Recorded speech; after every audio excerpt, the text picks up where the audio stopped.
શ્રીમદ ભગવદ ગીતા. કેમ કે ગીતામાં તો ધૃતરાષ્ટ્રના પણ પ્રશ્નો છે, સંજયનું પણ વિવેચન છે, વિવરણ આખું વૃત્તાંત જે સંભળાવી રહ્યા છે, અર્જુનના પણ પ્રશ્નો અથવા એની મૂંઝવણ છે, પણ ભગવાને જે કહેલી છે અથવા ગાયેલી છે તે ગીતા. તેથી શ્રીમદ ભગવદ ગીતા એનું ફૂલ નેમ છે, સંપૂર્ણ નામ છે. તે જ રીતે સેવા પણ નહીં અને સમર્પણ નહીં, પણ સર્વસ્વ સમર્પણ પૂર્વિકા સેવા, એનું કમ્પ્લીટ વિવેચન, એ સિદ્ધાંતનું સ્થાપન શ્રી આચાર્ય ચરણે આ ગ્રંથમાં કર્યું છે. પર્ટિક્યુલરલી સિદ્ધાંત મુક્તાવલીમાં આપે સેવ્ય, સેવા અને સેવક નું સ્વરૂપ બતાવ્યું છે. પણ જ્યાં એ સેવાને પોતાના જીવનમાં કેવી રીતે નિભાવી એ સિસ્ટમનું જે વિવેચન, એક્સપ્લેનેશન એ આપે સિદ્ધાંત રહસ્યમાં આવીને કર્યું. અને આ જે સિસ્ટમ છે આખી સર્વસ્વ સમર્પણાત્મિકા સેવા, એ મૂળમાં પોતાના માર્ગની સાધના પ્રણાલી છે, જેને આજની તારીખમાં જે સિસ્ટમને અપનાવી આજના પુષ્ટિ માર્ગીને જરા પણ ગમતી નથી. એ જે સિસ્ટમ છે આપણી મેઇન સિસ્ટમ, જેનું એ પ્રતિપાદન કરી રહ્યા છે, જેનું નામ આપ શ્રી સિદ્ધાંત રહસ્ય આપી રહ્યા છે, એ જ સિસ્ટમથી આપણે નાસીપાસ કે બાયપાસ કરવા માંગીએ છીએ. કોઈ પણ રીતે આપણે એમાંથી ભાગી છૂટવા ઈચ્છીએ છીએ. તો હવે આપણે સમજાવો કે હવે જે મેઇન સિસ્ટમ છે એને જ આપણે જો ન અપનાવવા ઈચ્છતા હોઈએ તો પુષ્ટિ માર્ગ આપણે જીવી શકશું? કેમ કે મૂળ લક્ષ્ય તો ત્યાં જ છે. તમે સર્વસ્વ સમર્પણ કરી અને સેવા કરતા થઈ જાઓ, એના માટે જ બધી પ્રિપેરેશન છે. એટલે જે પ્રાથમિક કક્ષાએ જે તમને અષ્ટાક્ષર એટલે શરણ માર્ગની જે દીક્ષા આપવામાં આવે છે, શ્રી કૃષ્ણ શરણમ મમની, એમાં પણ એજન્ડા તો એ જ છે કે તમને બેઝિકલી પ્રિપેર કરી દઈએ. તમને પ્રિપેર કરી દઈએ શેના માટે? સર્વસ્વ સમર્પણ સહિત સેવા માટે. એ લક્ષ્ય છે આ માર્ગનું, ખાલી સેવા નહીં. જો આ સિસ્ટમ બતાવી ન હોત તો માર્ગ પ્રગટ કરવાનો, મહાપ્રભુજીને અહીંયા પ્રગટ થવાનો કોઈ પ્રયોજન જ બધું નલિફાય થઈ જાય. મંદિરોમાં પહેલા સેવા ચાલતી હતી, એ બધો સિસ્ટમ હતો. તમારા ઘરમાં તમારા માથે સ્વરૂપ પધરાવીને તમારા પાસે સેવા જ્યારે કરાવી છે તો એ આ સિસ્ટમથી જ થઈ શકશે.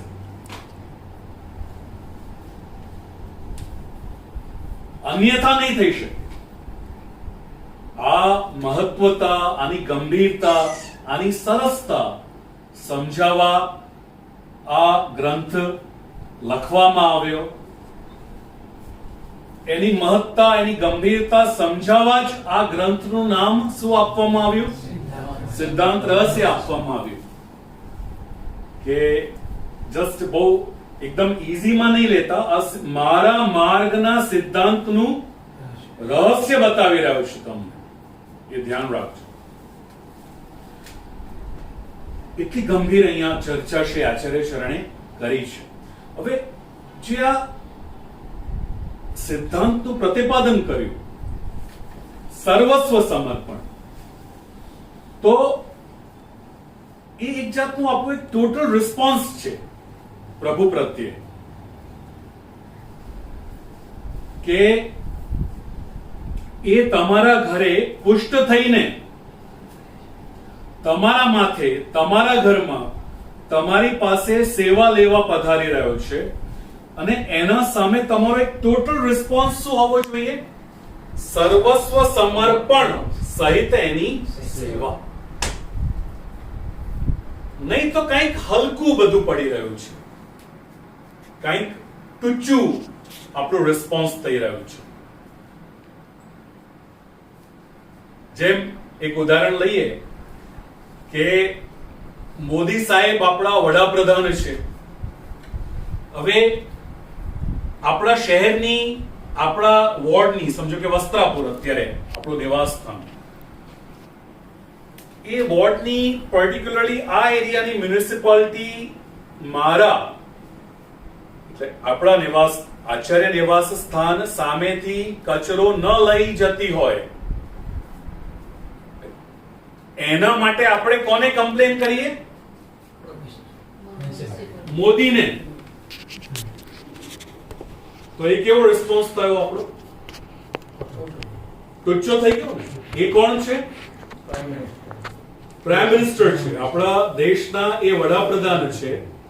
અને એનો ઉપયોગ આપણે શેમાં કરવા ઈચ્છીએ છીએ? એમનો અમારા ઘર આગળથી, અમારા શહેરની, અમારા વોર્ડની મ્યુનિસિપાલિટી વાળા કચરો નથી ઉપાડી જતા, મહેરબાની કરીને એનું જરા ધ્યાન દોરાવજો. તો કચરો થઈ ગયો ને વડાપ્રધાન હોવાનો. તો એવી કંઈક સ્થિતિ અત્યારે આપણે કરી રહ્યા છીએ આપણા પુષ્ટિ પ્રભુની, કે પુષ્ટિ પ્રભુ આપણા માથે જે બિરાજ્યા છે, અને હાલમાં જે આપણો રિસ્પોન્સ છે, કેવો રિસ્પોન્સ છે?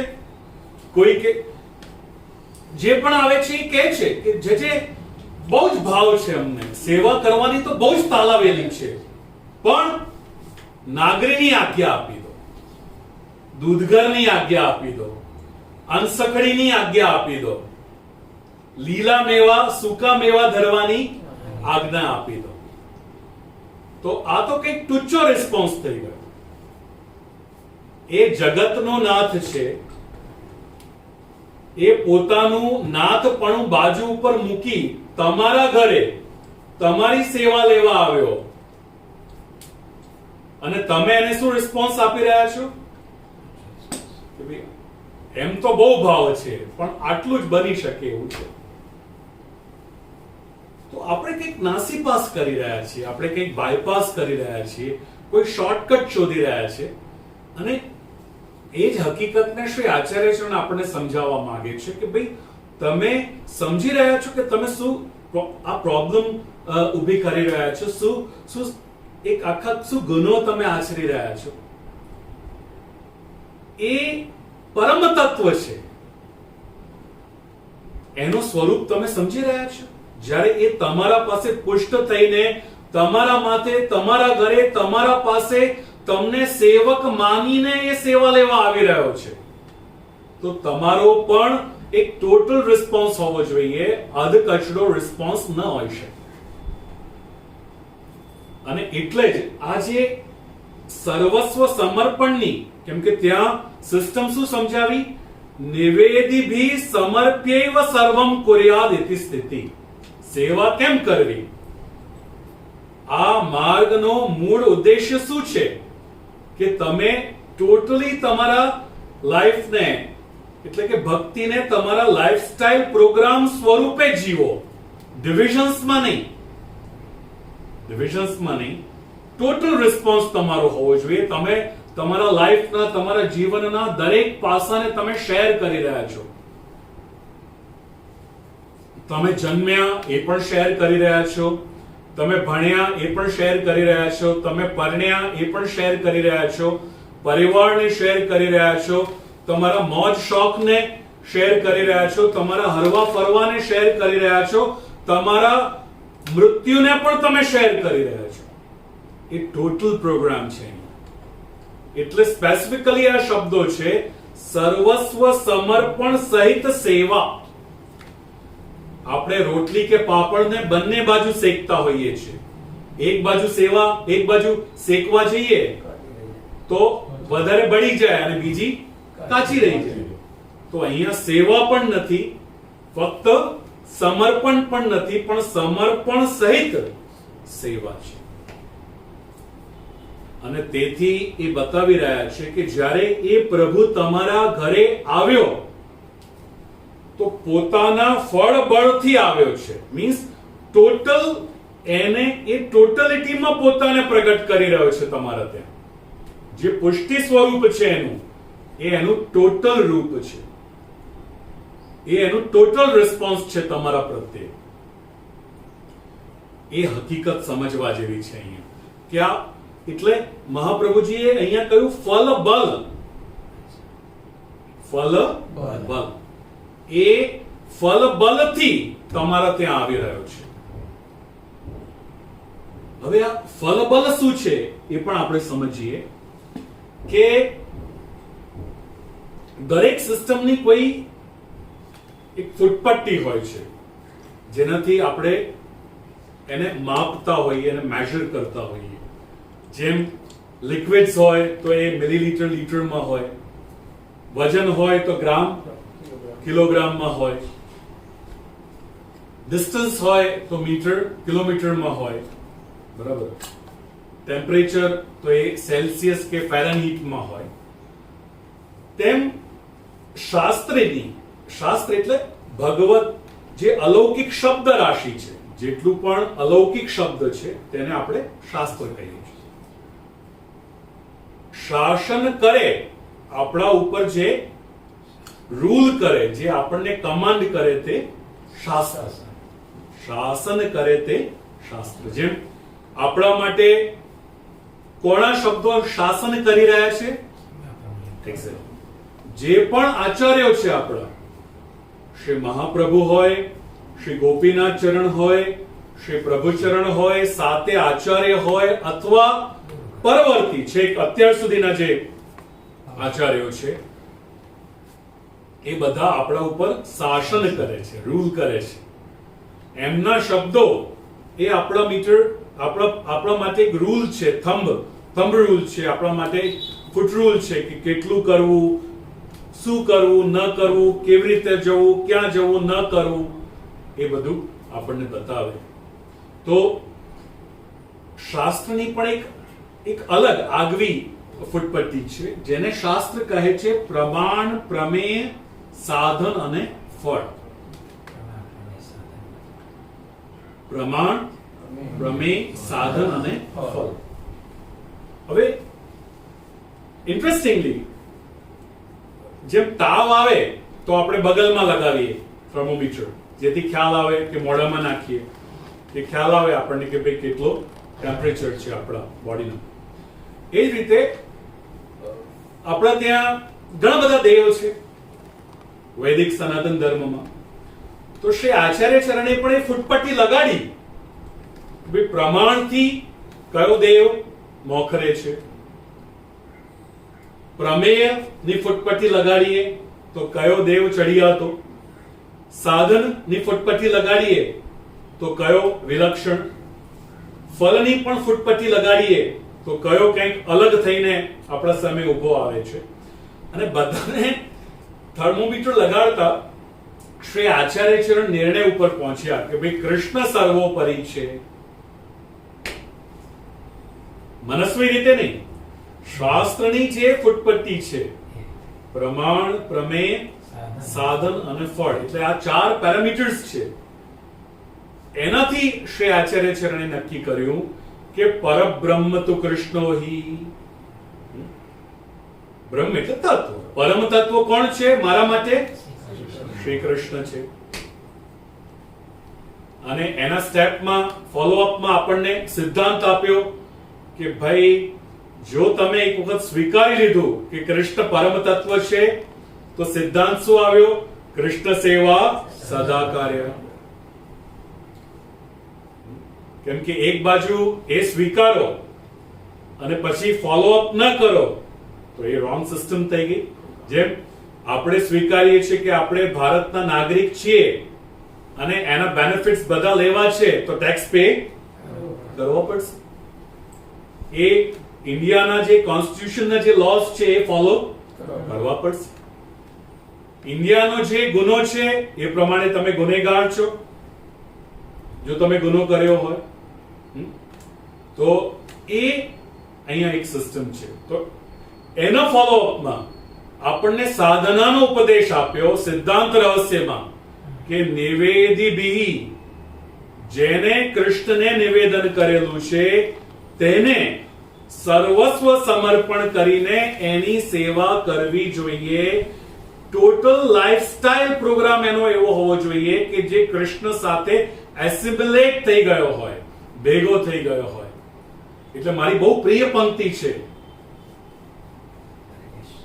મેરો મન और या ढोटा को एकम एक करी सान्यो. મેરો મન और या ઢોટા. ઢોટા કેટલો સુંદર શબ્દ છે આપણા ત્યાં, કેટલો મીઠો શબ્દ છે. ઢોટા એટલે છોકરો. આપણે કહીએ લાલુ, ગુજરાતીમાં લાલુ કે લાલો કહીએ ને, લાલો. આ અમારો લાલુ છે, આપણે બોલાવીએ લાલુ. તો આ લાલુની વાત છે, તો બિહારનો નહીં. એ પણ લાલો છે, કેમ કે મૂળમાં તો એ ઢોર ચારાના કૌભાંડમાં જ બધું પહેલું કૌભાંડ એને જ કર્યું હતું. પણ એ બિહારના લાલુની વાત નથી, એ આપણા લાલુની વાત છે, ગોકુળના લાલાની વાત છે. તો આ મેરો મન और या ढोटा को एकम एक કરી સામે. બરાબર? મીન્સ આપણા જીવનને અને પ્રભુના જીવનને, એટલે પ્રભુનું જે પ્રભુને પધરાવ્યા એ એટલું એકદમ એકમ એક થઈ જાય કે આપણને આપણાથી જુદા પ્રભુ ન લાગે. પ્રભુ આપણા જ લાગે, આપણા પરિવારના અંગ લાગે. અને જેમ પરિવાર એક સહિયારો, આખો પરિવારનો માહોલ કેવો હોય, બધું ભેગા કરીને આપણે એન્જોય કરતા હોઈએ. કોઈ પરિવારમાં ખુશી હોય તો પણ બધા માટે છે, દુઃખ હોય તો પણ બધાને એ તકલીફ આપતો હોય છે. કોઈ જમવું હોય તો પણ આપણે બધું શેર કરીને એને જમતા હોઈએ છીએ. ફરવું હોય તો પણ જોડે આપણે જતા હોઈએ. જે ઇવન મૂવી જોવી હોય તો પણ આપણે એક સાથે બધા નિહાળતા હોઈએ. બરાબર? તો એ જાતની કઈક સિસ્ટમ અહીંયા આપણે ઊભી કરવા માંગી રહ્યા છીએ. તો એક ટોટલ રિસ્પોન્સની અહીંયા વાત છે. જો પ્રભુ આપણા માથે પુષ્ટ થઈને આવ્યા છે તો. બરાબર? તો એક અહીંયા ફલ બલ ની જે વાત કરી કે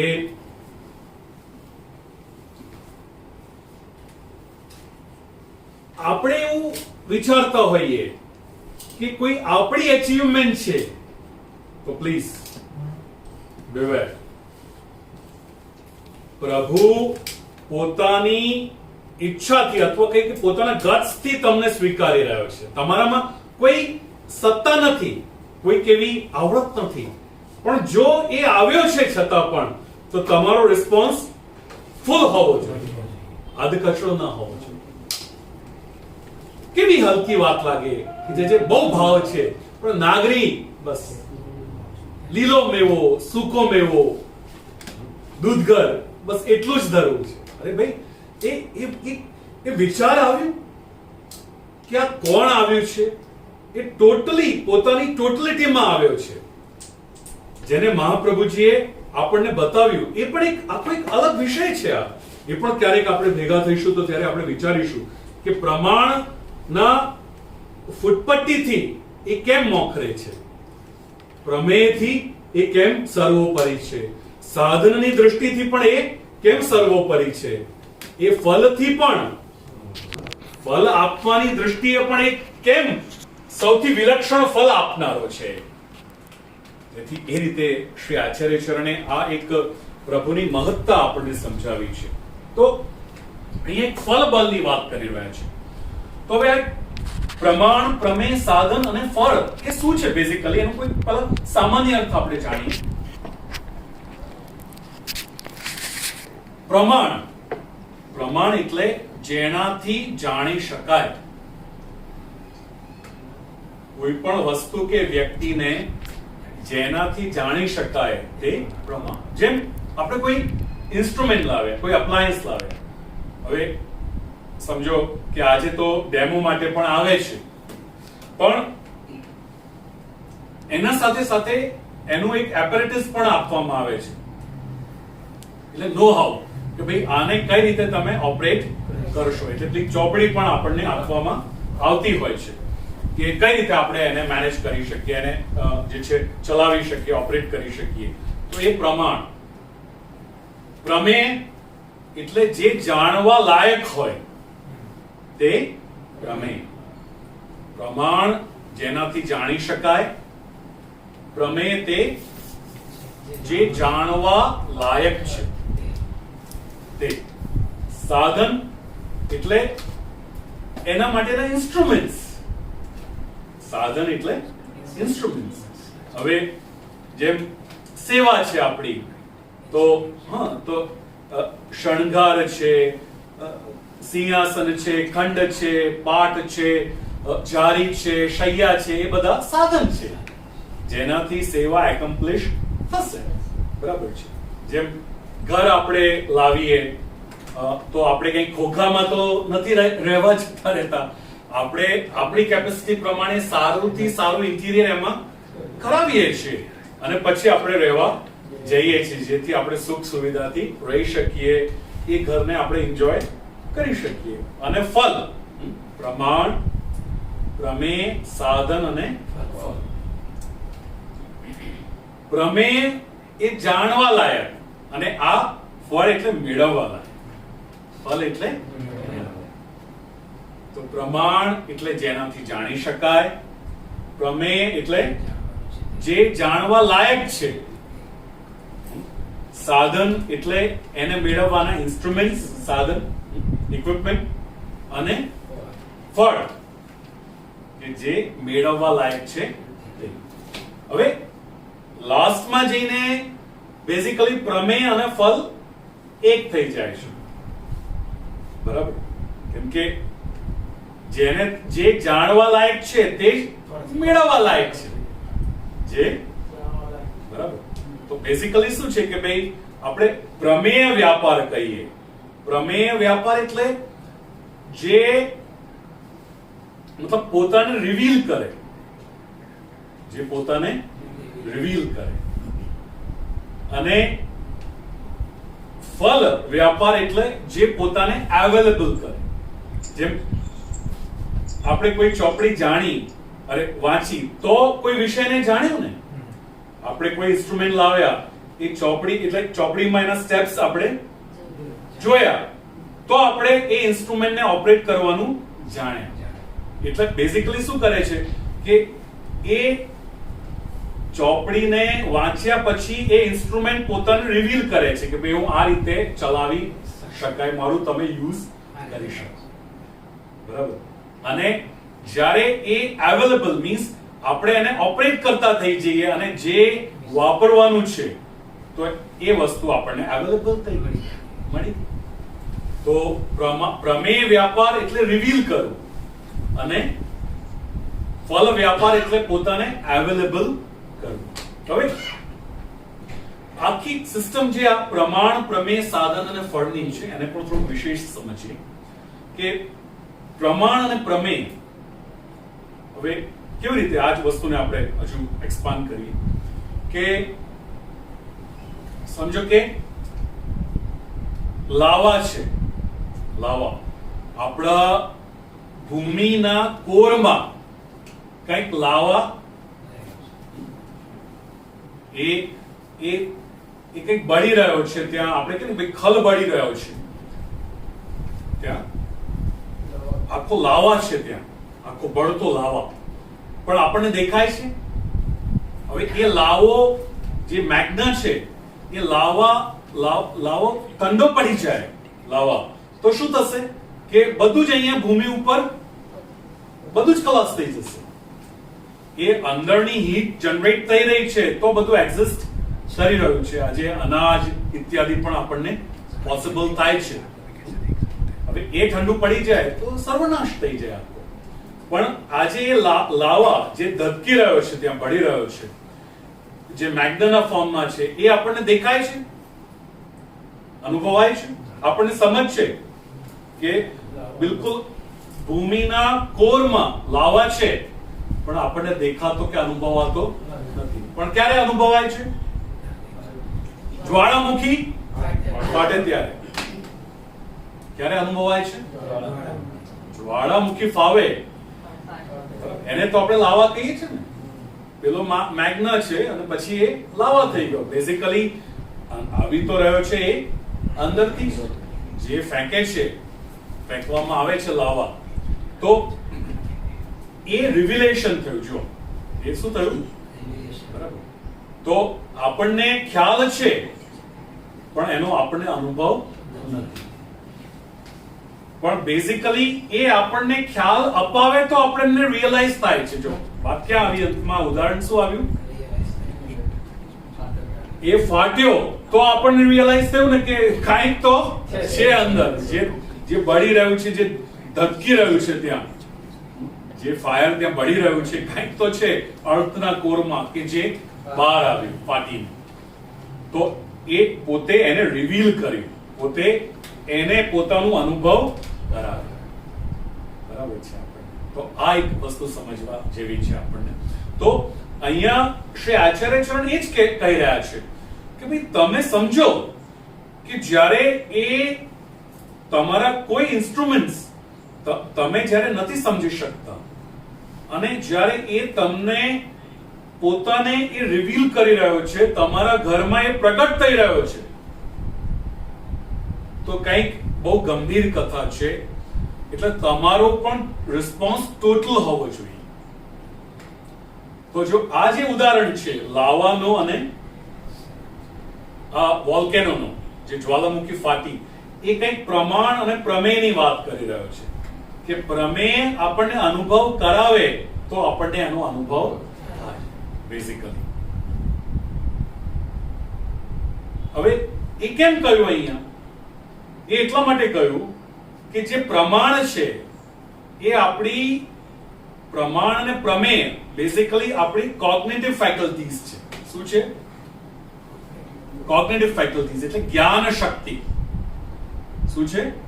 જ્ઞાન શક્તિ. કોગ્નિશન એ રેકોગ્નિશન જે શબ્દ છે ને, કે હું એને તમને હું રેકોગ્નાઇઝ, તમને ઓળખી ગયો, હું તમને રેકોગ્નાઇઝ કરી ગયો, આ તો આનું મને રેકોગ્નિશન છે. આજે આપણે બોલતા હોઈએ છીએ તો એ કોગ્નિશન મતલબ સમજવું. તો જે પ્રમાણ અને પ્રમેય આપણી કોગ્નિટિવ ફેકલ્ટીઝ છે એટલે કોગ્નિશન, જ્ઞાન શક્તિ છે.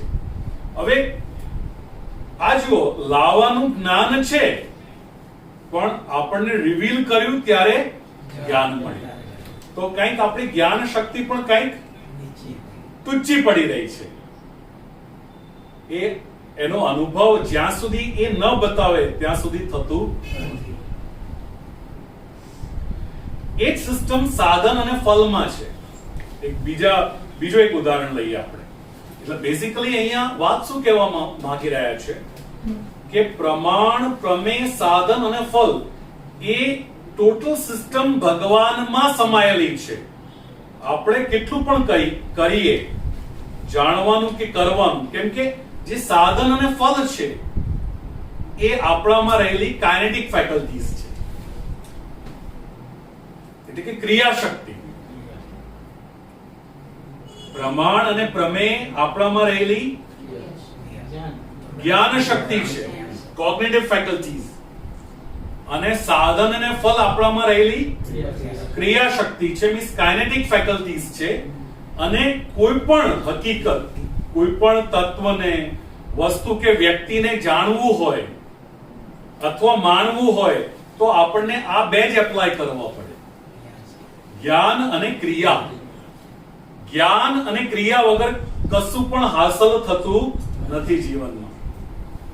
આપણને નો-હાઉ છે કે ભાઈ પૈસા આ રીતે બનાવી શકાય, પણ જ્યાં સુધી ક્રિયામાં એપ્લાય નહીં કરીએ,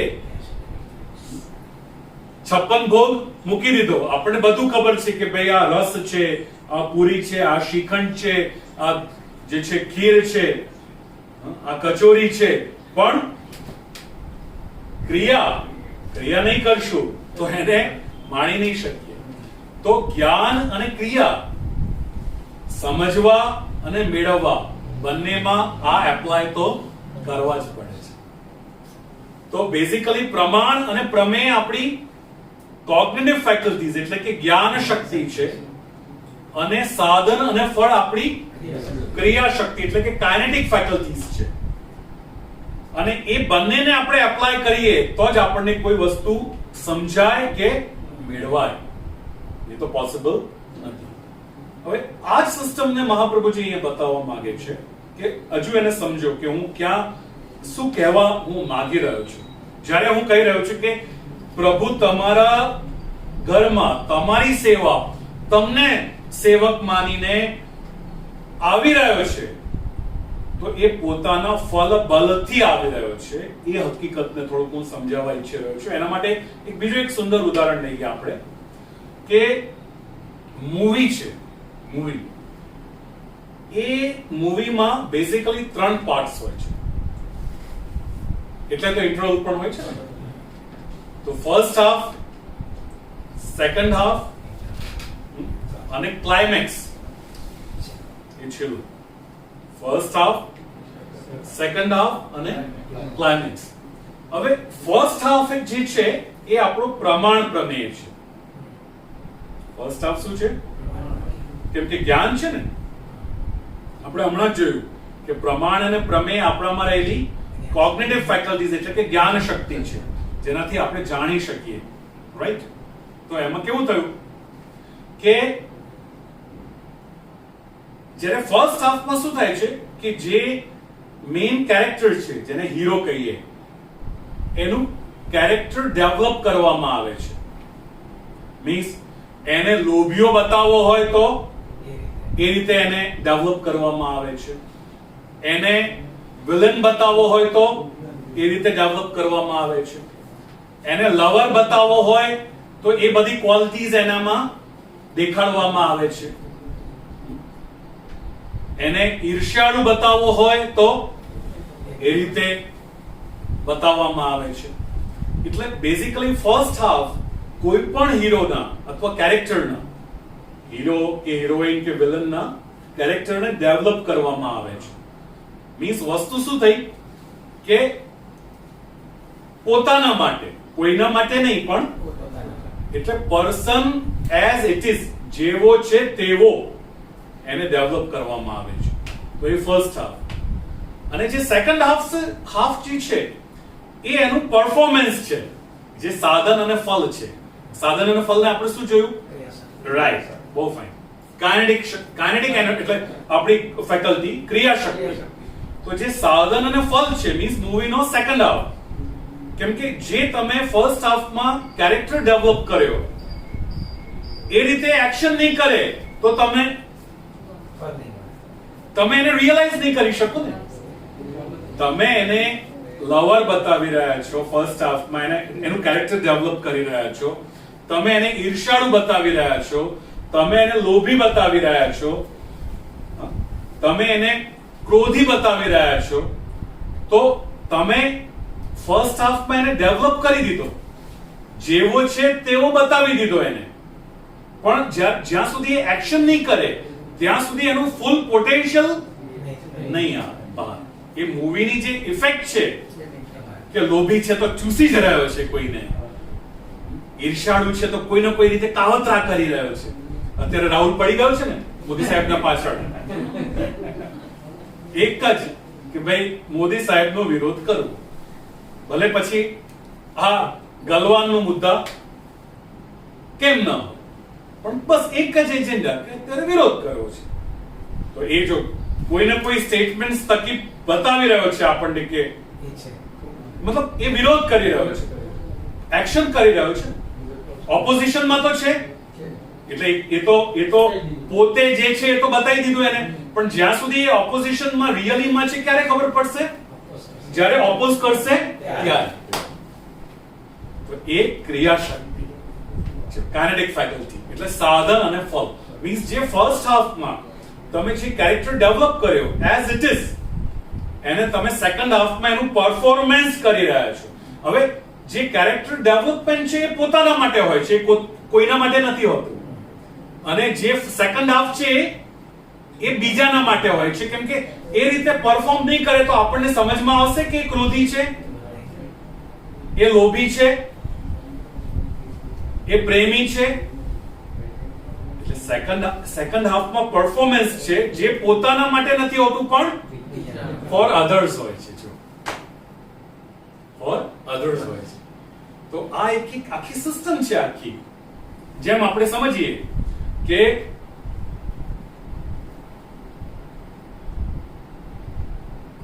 કુસ્તી કરવી છે અથવા તો બોક્સિંગ કરવી છે કે રેસલિંગ કરવી છે. હવે એ રેસલિંગ કે બોક્સિંગ માટે પોતાને વ્યક્તિ પ્રિપેર કરી રહ્યો છે. બેન્ચ પ્રેસ કરી રહ્યો છે, ડમ્બલ્સ વેઇટ્સ ઉઠાવી રહ્યો છે, ડમ્બલ્સ કરી રહ્યો છે, સૂર્ય નમસ્કાર કરી રહ્યો છે, પેલા બોક્સિંગના બેગમાં પંચિંગ કરી રહ્યો છે. તો એ કોઈના માટે છે કે પોતાના માટે છે? પોતાના માટે છે. એ જ્યારે તૈયાર કરી રહ્યો છે રેસલિંગ માટે કે બોક્સિંગ માટે ત્યારે પોતાના માટે છે. અને જ્યારે મેચમાં ગયો કુસ્તી લડવા અને બોક્સિંગ કરવા તો એ પોતાના માટે કે બીજાના માટે? કે બીજાના માટે છે. તો ઓલવેઝ આ સિસ્ટમ હોય છે કે જે પ્રમાણ અને પ્રમેય છે, જે ફર્સ્ટ હાફ આપણે લીધો ઉદાહરણ, તો એ પોતાના માટે મીન્સ જ્ઞાન શક્તિ, અને સેકન્ડ હાફ સાધન અને ફલ એ ક્રિયા શક્તિ એ બીજાના માટે મીન્સ પરફોર્મન્સ. અને આ કેરેક્ટર ડેવલપમેન્ટ એટલે પ્રમાણ પ્રમેય અને પરફોર્મન્સ એટલે સાધન અને ફળ જ્યારે ભેગું થઈ જાય તો ત્રીજું શું આવે? ક્લાઇમેક્સ. અને એ ફળ બળ છે. અહીંયા એ ફળ બળ છે કે ભાઈ તમે તમારી જ્ઞાન અને ક્રિયા શક્તિથી સમજી નથી શકતા, એને અનુભવી નથી શકતા, એને પહોંચી નથી શકતા, પણ પોતે આવી રહ્યો છે. Please realise that. Please realise that. એટલે એ ફળ બળથી આવી રહ્યો છે. આ તમારી બંને વસ્તુઓ, તમારી જ્ઞાન શક્તિ, કોગ્નિટિવ ફેકલ્ટીઝ, પ્રમાણ પ્રમેય, મૂવીનો ફર્સ્ટ હાફ અને second half, kinetic energy, kinetic faculty, ક્રિયા શક્તિ, એને સમજવામાં ટૂંચી પડી રહી છે. એ પોતે આવી રહ્યો છે ત્યારે તમને એ હકીકત એ અનુભવાઈ રહી છે. તમે તમારા ગટ્સથી તમે એને મીન્સ તમારા જે બે ઇન્સ્ટ્રુમેન્ટ્સ છે જ્ઞાન અને ક્રિયાના, એને સમજી નથી શકતા, એને લાવી નથી શકતા. અને એટલે જ્યારે પોતે ઇન ફૂલ આવી રહ્યો છે તો તમારો પણ સર્વસ્વ સમર્પણ પૂર્વક સેવાનો રિસ્પોન્સ હોવો જોઈએ. એટલે બીજી કોઈ સિસ્ટમ અહીંયા નથી. આ માર્ગમાં સાધનાની આ જ સિસ્ટમ છે ખાલી. અને જે શરણ માર્ગ છે એ તો એના પ્રિપેરેટરી પ્રોગ્રામ છે. એનો શું છે? જેમ આપણા ત્યાં હોય છે ને બીપીપી, બેચલર પ્રિપેરેટરી પ્રોગ્રામ. એ પ્રિપેરેટરી પ્રોગ્રામ છે તમારા માસ્ટર્સ માટે. આ માસ્ટર્સ છે અને પેલો બેચલર પ્રિપેરેટરી પ્રોગ્રામ છે, જેને આપણે ત્યાં ફૂલ સ્ટોપ આપણે કરી દીધી છે કે બસ આ શરણ દીક્ષા લીધી એટલે પતી ગઈ. આ સેવાની ભાંજગણમાં કોણ પડે? અરે ભાઈ રિયલાઇઝ કરો, એ ભાંજગણ નથી. એ ટોટલિટીમાં જ્યારે આવી રહ્યો છે, તમારી જ્યારે જ્ઞાન અને ક્રિયાની શક્તિઓ એને સમજવામાં ટૂંચી પડી રહી છે અને એ ટોટલિટીમાં આવી રહ્યો છે ત્યારે તમારો રિસ્પોન્સ પણ ટોટલ હોવો જોઈએ. એટલે આપણી પુષ્ટિ ભક્તિનો જે પ્રોગ્રામ છે, પુષ્ટિ સંપ્રદાયની ભક્તિનો જે પ્રોગ્રામ છે, પુષ્ટિ સંપ્રદાયની જે સાધનાનો પ્રોગ્રામ છે, એ ટોટલ રિસ્પોન્સનો પ્રોગ્રામ છે. એ અધકચડો એટલે નાગરી, દૂધગર, લીલો મેવો, સૂકો મેવો, એનો અધકચડો હાફ એઝ પ્રોગ્રામ નથી.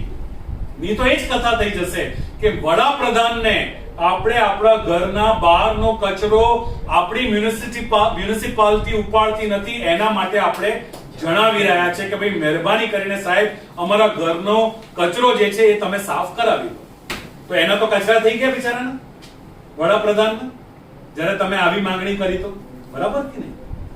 તો આ એક હકીકત સમજવા લાયક છે. અને એ કેવી રીતે સમજાશે? એ જ વસ્તુ સમજાવવા કૃષ્ણાશ્રય ગ્રંથ પ્રગટ કર્યો.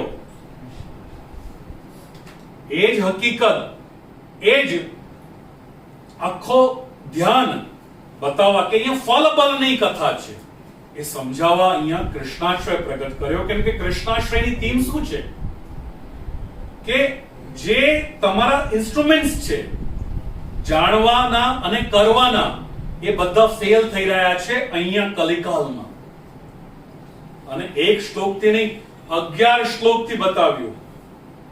પહેલું જ શ્લોક લો, સર્વ માર્ગેષુ નષ્ટેષુ કલૌ ચ ખલ ધર્મિણી, એટલે કાલ મીન્સ ટાઈમ આવી ગયો. એટલે ટાઈમ મીન્સ કાળ, એટલે દેશ કાળ કર્તા, કર્તા એટલે કરનાર મીન્સ વ્યક્તિ, જે સાધક છે તે, મંત્ર જે મંત્રો છે, કર્મ ક્રિયા જેને ષટ સાધન કહી રહ્યા છે. આ 6 સાધન ઇક્વિલિબ્રિયમમાં મીન્સ પરફેક્ટ હોય તો તમારું કરેલું કંઈક ફળ આપે.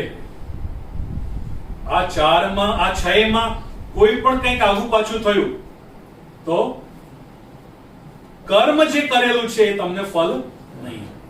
સમજો કે ભાઈ તમે મંત્ર છે, હવે મંત્ર તમે પરફેક્ટલી ન બોલ્યા તો શ્રાદ્ધમાં એક મંત્ર એવો છે કે જે તમે પરફેક્ટલી ન બોલો તો એમાં આ જે કંઈ પણ ગવ્ય છે, એટલે જે શ્રાદ્ધમાં જે સામગ્રી છે હું તમને આપી રહ્યો છું એની જગ્યાએ એવો મીનિંગ થઈ જાય કે આ મારી વિષ્ઠા તમને હું ખવડાવી રહ્યો છું. જસ્ટ તમે મંત્ર બરોબર ન બોલ્યા એનાથી એટલો ફેર પડી જાય, અર્થનો અનર્થ થઈ જાય. એટલે દરેક વાતમાં એક આ સૂક્ષ્મતાઓ રાખવામાં આવી છે કે ભાઈ કર્તા પણ ડિસિપ્લિન હોવો જોઈએ, દેશ પણ અનુકૂળ હોવો જોઈએ, કાલ પણ એ કર્મના અનુકૂળ હોવો જોઈએ, કર્મ પણ વ્યવસ્થિત હોવો જોઈએ, ક્રિયા પણ વ્યવસ્થિત હોવી જોઈએ, તો એ કર્મ કરેલું આપણને ફળ આપતું હોય છે. પણ અત્યારે આખી સિસ્ટમ ખલાસ થઈ ગઈ છે અને કૃષ્ણ ને કૃષ્ણ સિવાય કોઈ ગતિ નથી. કૃષ્ણ જ છે કે જે ઉદ્ધાર કરી શકે છે. એટલે 11 શ્લોકોમાં દેશ કાલ કર્તા ક્રિયા કર્મ મંત્ર એટલું જ નહીં, આ 6 નહીં પણ કર્મ માર્ગ, જ્ઞાન માર્ગ અને ઉપાસના માર્ગ જે ટ્રેડિશનલી આપણા ઉદ્ધારના માર્ગો છે એનું પણ સમાવેશ થયું. એટલે 9 થયા. ઈવન શરણ માર્ગ અને ભક્તિ માર્ગ પણ. જો આપણી દશા એવી જ છે આજે, જો કેવી દશા છે. અને તેથી ત્યાં પ્રાર્થના છે, નિવેદન છે પ્રભુને કે કૃષ્ણ એવ ગતિર્મમ, કે આ બધી સિસ્ટમ કોલેપ્સ થઈ ગઈ છે. એટલે જ્ઞાન અને ક્રિયા જે પણ પાસા છે બધા આપણા જેમ અત્યારે આપણે જોઈએ છે કે નહીં કે આ વરસાદના સિઝનમાં જે જૂની બિલ્ડિંગ્સ હોય, ખાસ કરીને જૂના શહેરમાં, એ પડી જતી હોય છે વધારે વરસાદ પડી જાય તો આખું સિસ્ટમ જે કર્મનું આખું સિસ્ટમ હતું એ બધું કોલેપ્સ થઈ ગયું છે. અત્યારે કોઈ હેલ્પફુલ છે તો એ કૃષ્ણ સિવાય કોઈ હેલ્પફુલ નથી. અને એ કેમ હેલ્પફુલ છે? કેમ કે એ પોતાના સામર્થ્યથી ત્યાં ઉભો છે. એટલે એનામાં આશ્રય કરશો તો તરી જશો, નહીં તો તણાઈ જશો. કેમ કે તમારી જે પ્રમાણ પ્રમેયની જે કોગ્નિટિવ ફેકલ્ટીઝ છે, જ્ઞાન શક્તિ અને એ ક્રિયા શક્તિ, એ પોસિબલ નથી એનાથી જાણવું એને કાઇનેટિક ફેકલ્ટીઝ થી, સાધન ફળથી. એ બધું એનામાં સમાવેશ થઈ રહ્યું છે. જુઓ તમે આ પ્રેક્ટિકલી આમાં જોયું કૃષ્ણાશ્રયમાં બધું એનામાં સમાવેશ. દેશ પણ એના આશ્રય વગર, દેશનો આશ્રય લીધો તો પોસિબલ એ કર્મ તમને ફળ નહીં કરે. કૃષ્ણનો આશ્રય લીધો તો કોઈ પણ જગ્યાએ કૃષ્ણની સેવા કરશો તો એ ફળ આપશે.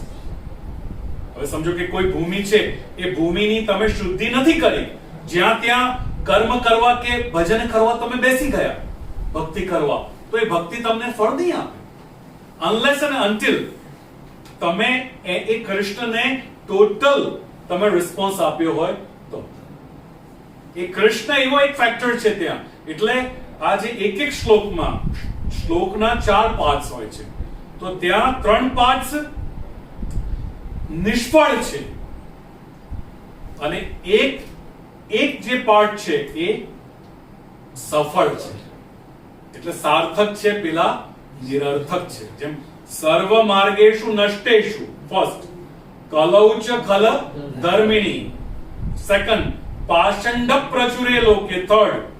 તો આ બધા નિરર્થક છે. અને એક ક્યાં આવ્યો વચન?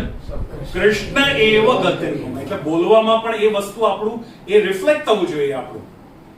સર્વ માર્ગેષુ નષ્ટેષુ કલૌચ ખલ ધર્મિણી પાષંડ પ્રચુરે લોકે કૃષ્ણ એવ ગતિર્મમ. ભાર ક્યાં આવવું જોઈએ?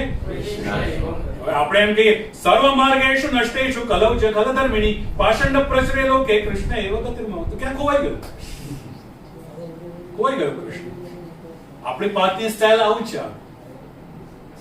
શરૂઆતમાં જોથી કરતા હોઈએ, પછી જ્યાં મોટેથી જ્યાં જે વસ્તુને રિફ્લેક્ટ કરવી છે, જે વાતનું, જે સિદ્ધાંતનું આપણને પોતાને ઓટો સજેશન આપવું છે કે ભાઈ આ કૃષ્ણ જ ઉદ્ધાર કરી શકે છે. બાકી બધું હું નથી સમજી શકતો, હું કંઈ કરી નથી શકતો, હું એને લાવી નથી શકતો, મારાથી કશું પોસિબલ નથી. પણ એકલો એનો જે અવલંબન છે એના ઉપર મેં મારું અવલંબન કરી દીધું તો હું તરી જઈશ.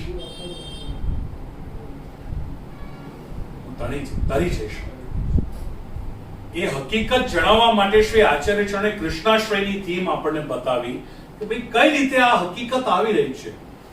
તમે એને નથી સમજી શકતા, તમે એના માટે કાંઈ નથી કરી શકતા. તમે કાંઈ કરવા જાઓ તો એ તમને પરિણામ આપનારું નથી.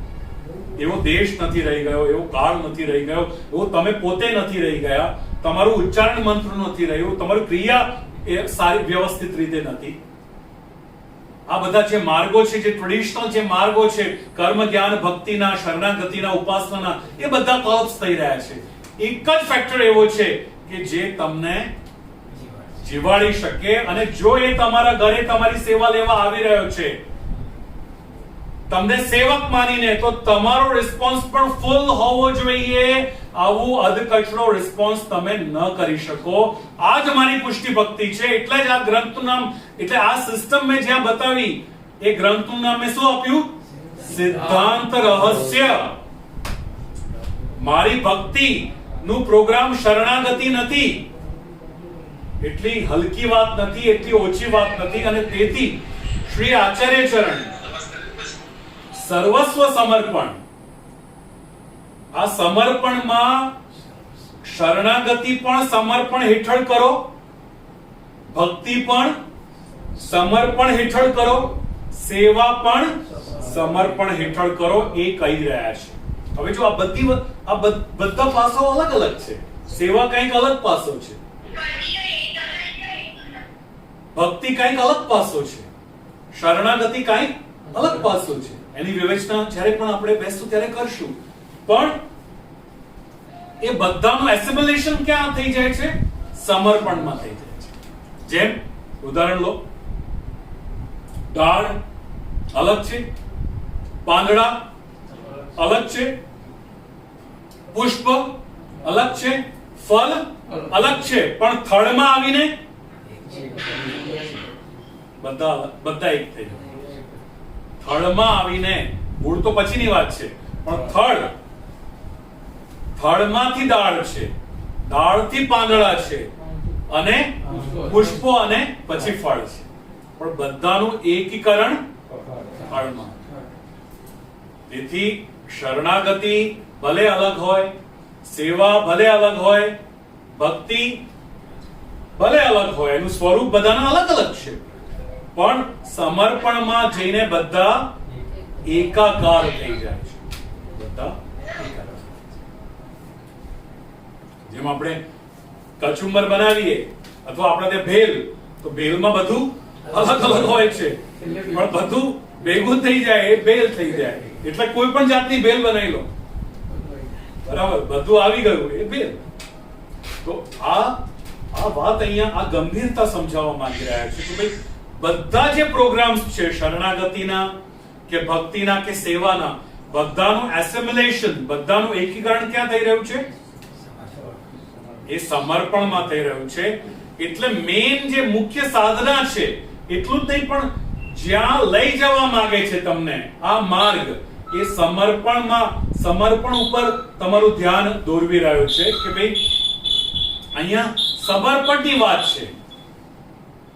કેમ કે એ ભગવાન જે છે એ ફલ બલથી આવી રહ્યો છે. એ भाई बंद करवाओ, ये क्या हो रहा है? वो एंड करना पड़ेगा, वो लिमिट खत्म हो गई थी ना, तो वापस एक बार कनेक्ट करना पड़ेगा. तो એ એક આ હકીકત, આ ગંભીરતા બતાવી રહ્યા છે કે કેમ આપણે નાગરીની, કેમ આપણે દૂધઘરની કે સૂકા મેવા કે લીલા મેવા એની સેવાના સિસ્ટમ્સ નથી કરી શકતા. કેમ કે અહીંયા સર્વસ્વ સમર્પણની વાત છે. કેમ કે જે કંઈ છે એ બધું કૃષ્ણમાં જ્યારે સમાઈ રહ્યું છે, તો એ કૃષ્ણ શું હકીકત છે એ તમે સમજો કે એ ટોટલ રિયાલિટી છે ત્યાં, ટોટલ. એટલે જ એને પરમ તત્વ કહી રહ્યા છે. તો એ પરમ તત્વ જ્યારે તમારા પાસે, તમારા માથે આવતો હોય સેવા લેવા, તમને સેવક સ્વીકારી તમારા ઘરમાં પધારતો હોય, તો તમારો રિસ્પોન્સ પણ ટોટલ રિસ્પોન્સ હોવો જોઈએ. અને એનો એક દાખલો આ લઈ શકીએ આપણે. જો જે આપણે કાલની વાત કરી, તો કાલ જે કર્મનું પહેલું સાધન છે,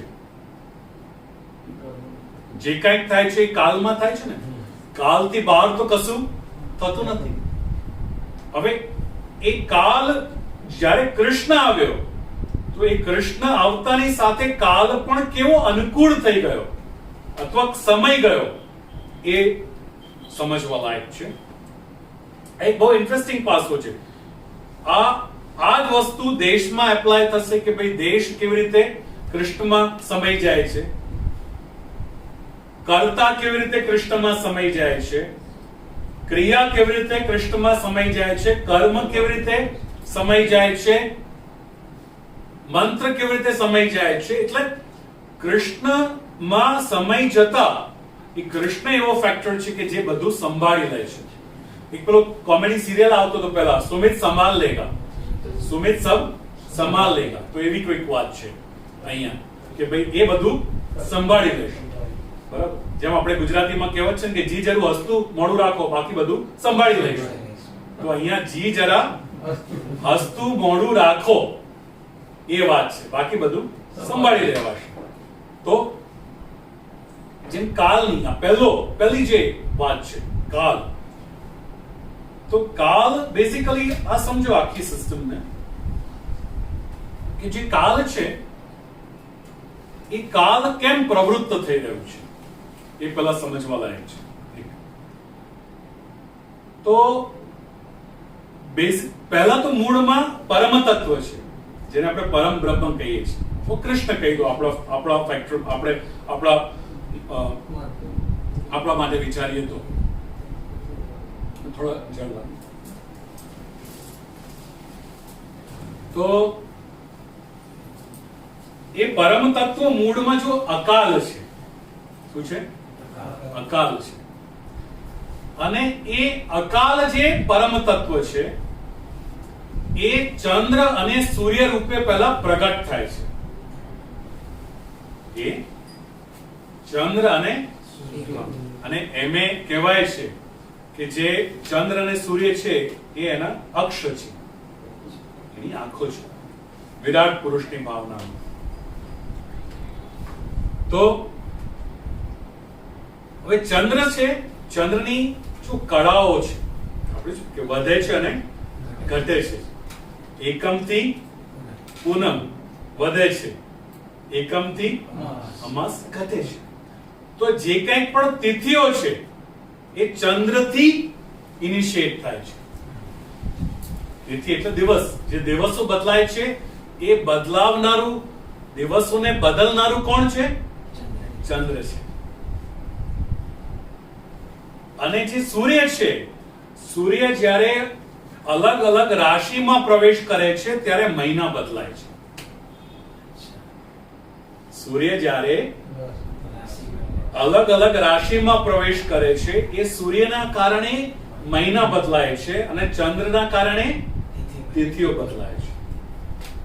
હવે જેટલી પણ આ સિસ્ટમ્સ છે કે ભાઈ સંવત્સર એટલે વર્ષ, 9 મહિના, 6 મહિના, 3 મહિના, મહિનો, પખવાડિયો, અઠવાડિયું, 1 દિવસ, 12 કલાક, કલાક, સેકન્ડ, અડધી સેકન્ડ, એટલે નાનામાં નાનો લો નેનો સેકન્ડ અથવા મોટામાં મોટો વર્ષ લો, અંતે કોના પાર્ટ્સ છે?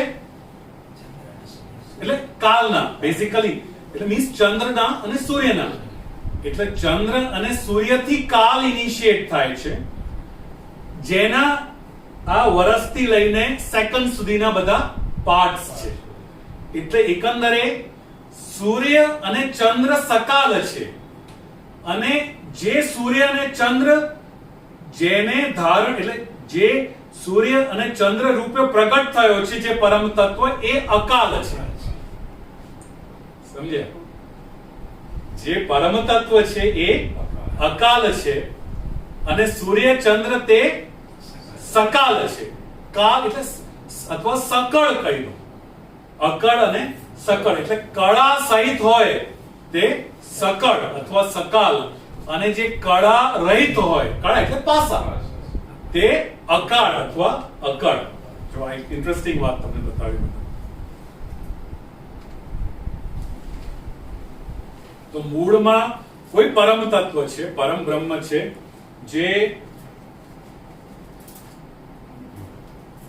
જે અકાળ છે, અને એ સૂર્ય અને ચંદ્ર રૂપે પ્રગટ થઈ રહ્યો છે, જે સકલ છે.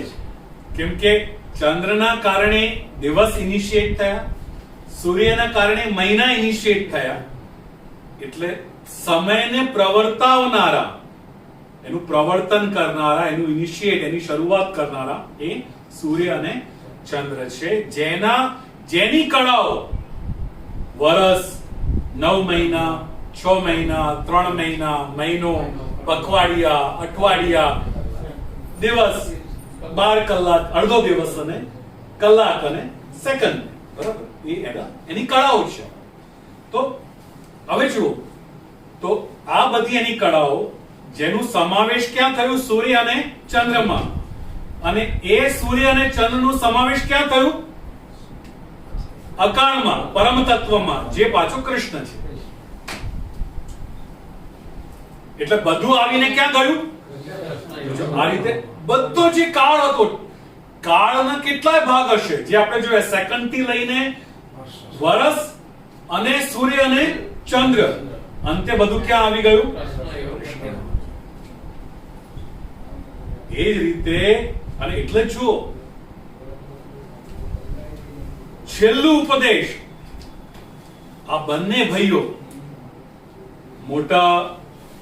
મોટા લાલ શ્રી ગોપીનાથ પ્રભુચરણ અને નાના લાલ શ્રી ગુસાઈજી જ્યારે બનારસ પધાર્યા, અને એ ક્ષણે, જે ક્ષણે શ્રી આચાર્ય શરણ આ ભૂતલનું ત્યાગ કરી અને સ્વધામ પધારવાના હતા, અને આપશ્રીએ સંન્યાસ લઈ લીધો હતો, અને ત્યાં આવીને આપશ્રીને વિનંતી કરી કે અમારું શું કર્તવ્ય છે, અમારું શું કર્તવ્ય છે?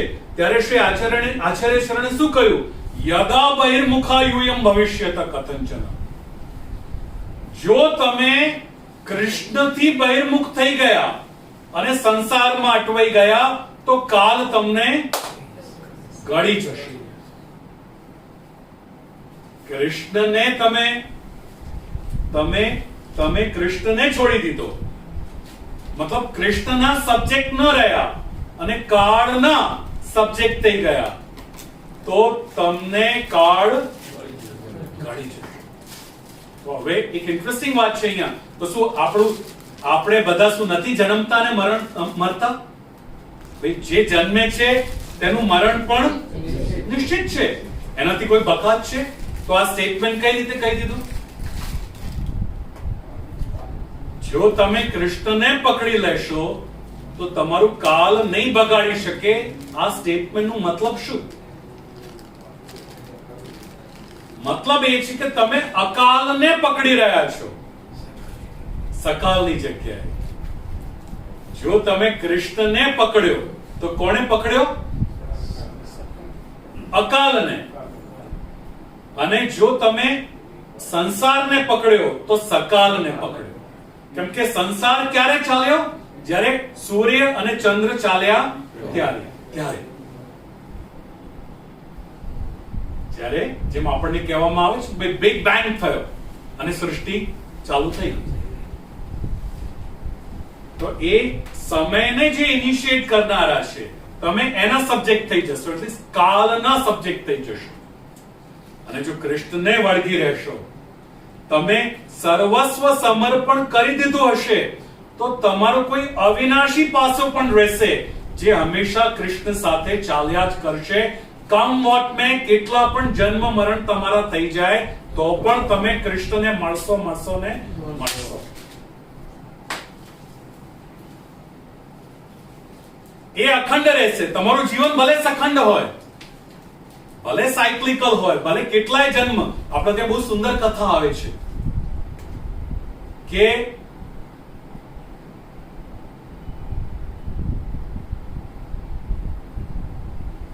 જે શ્રી દામોદરદાસજીએ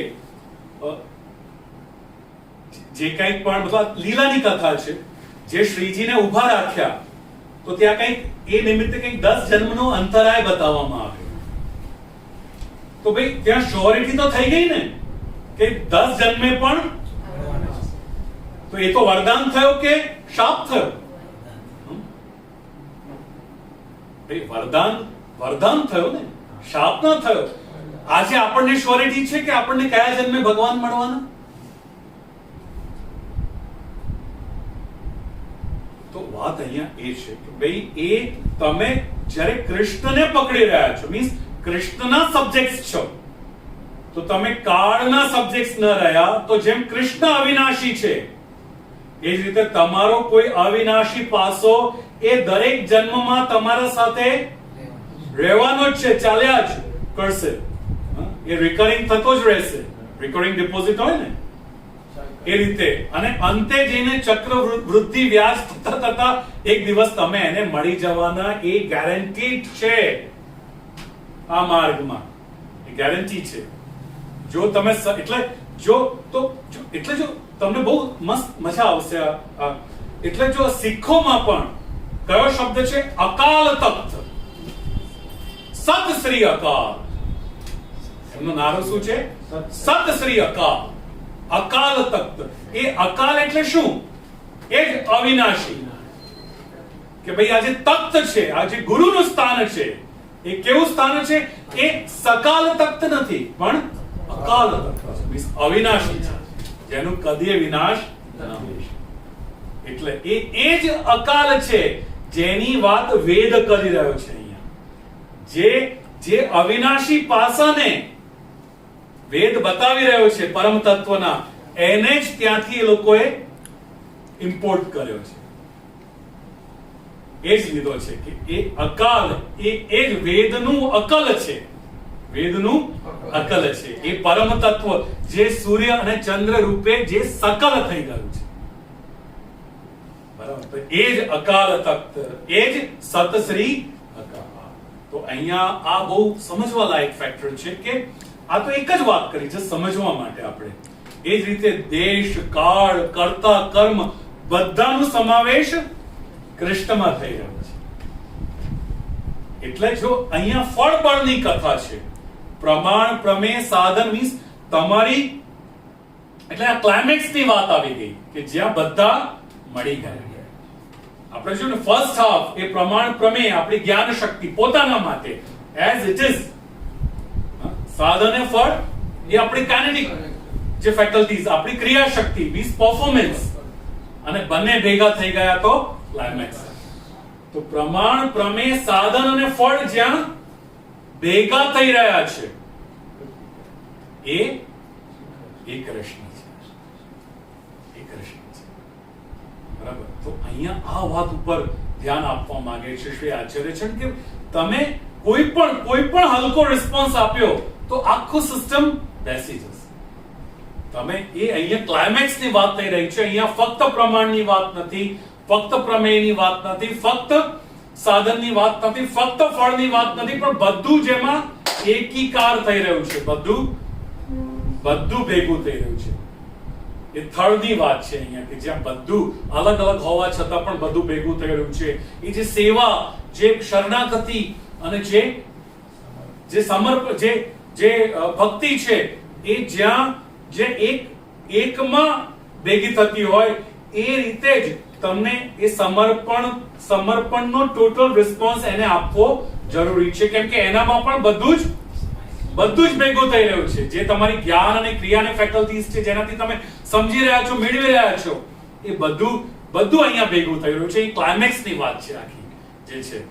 અને એટલે જ એ જો ઉદાહરણ પણ આપણે ત્યાં આ બધા પડેલા છે, વિખરાયેલા છે આપણે ત્યાં. એટલે વાત શું આવી કે શ્રી આચાર્યચંદ એ હકીકત, એ આખો એક પિક્ચર તમારા સામે લાવવા ઈચ્છી રહ્યા છે કે અહીંયા એ બધું અહીંયા સમાઈ રહ્યું છે. અને એ પણ સમજો કે જેમ આપણે ઉદાહરણ રૂપે શ્રી યશોદાજીની વાત લઈએ તો જે યશોદાજી જેમના ઘરમાં મીન્સ નંદાલયમાં પ્રભુનો ઉછેર થઈ રહ્યો છે, જે યશોદાજી એને રોજ ઉઠાડી રહ્યા છે, એને રોજ નવડાવી રહ્યા છે, એને ખવડાવી રહ્યા છે, એનું લાલન પોષણ કરી રહ્યા છે, પાલન પોષણ કરી રહ્યા છે, જેને ખોળામાં સુવડાવી રહ્યા છે અને કાન પકડીને શિક્ષા પણ કરી રહ્યા છે. દામોદર, જે દામમાં બંધાઈ જાય તે દામોદર. તો જેને શિક્ષા પણ કરી રહ્યા છે, તેમને ખબર હતી કે આ પરમ તત્વ છે.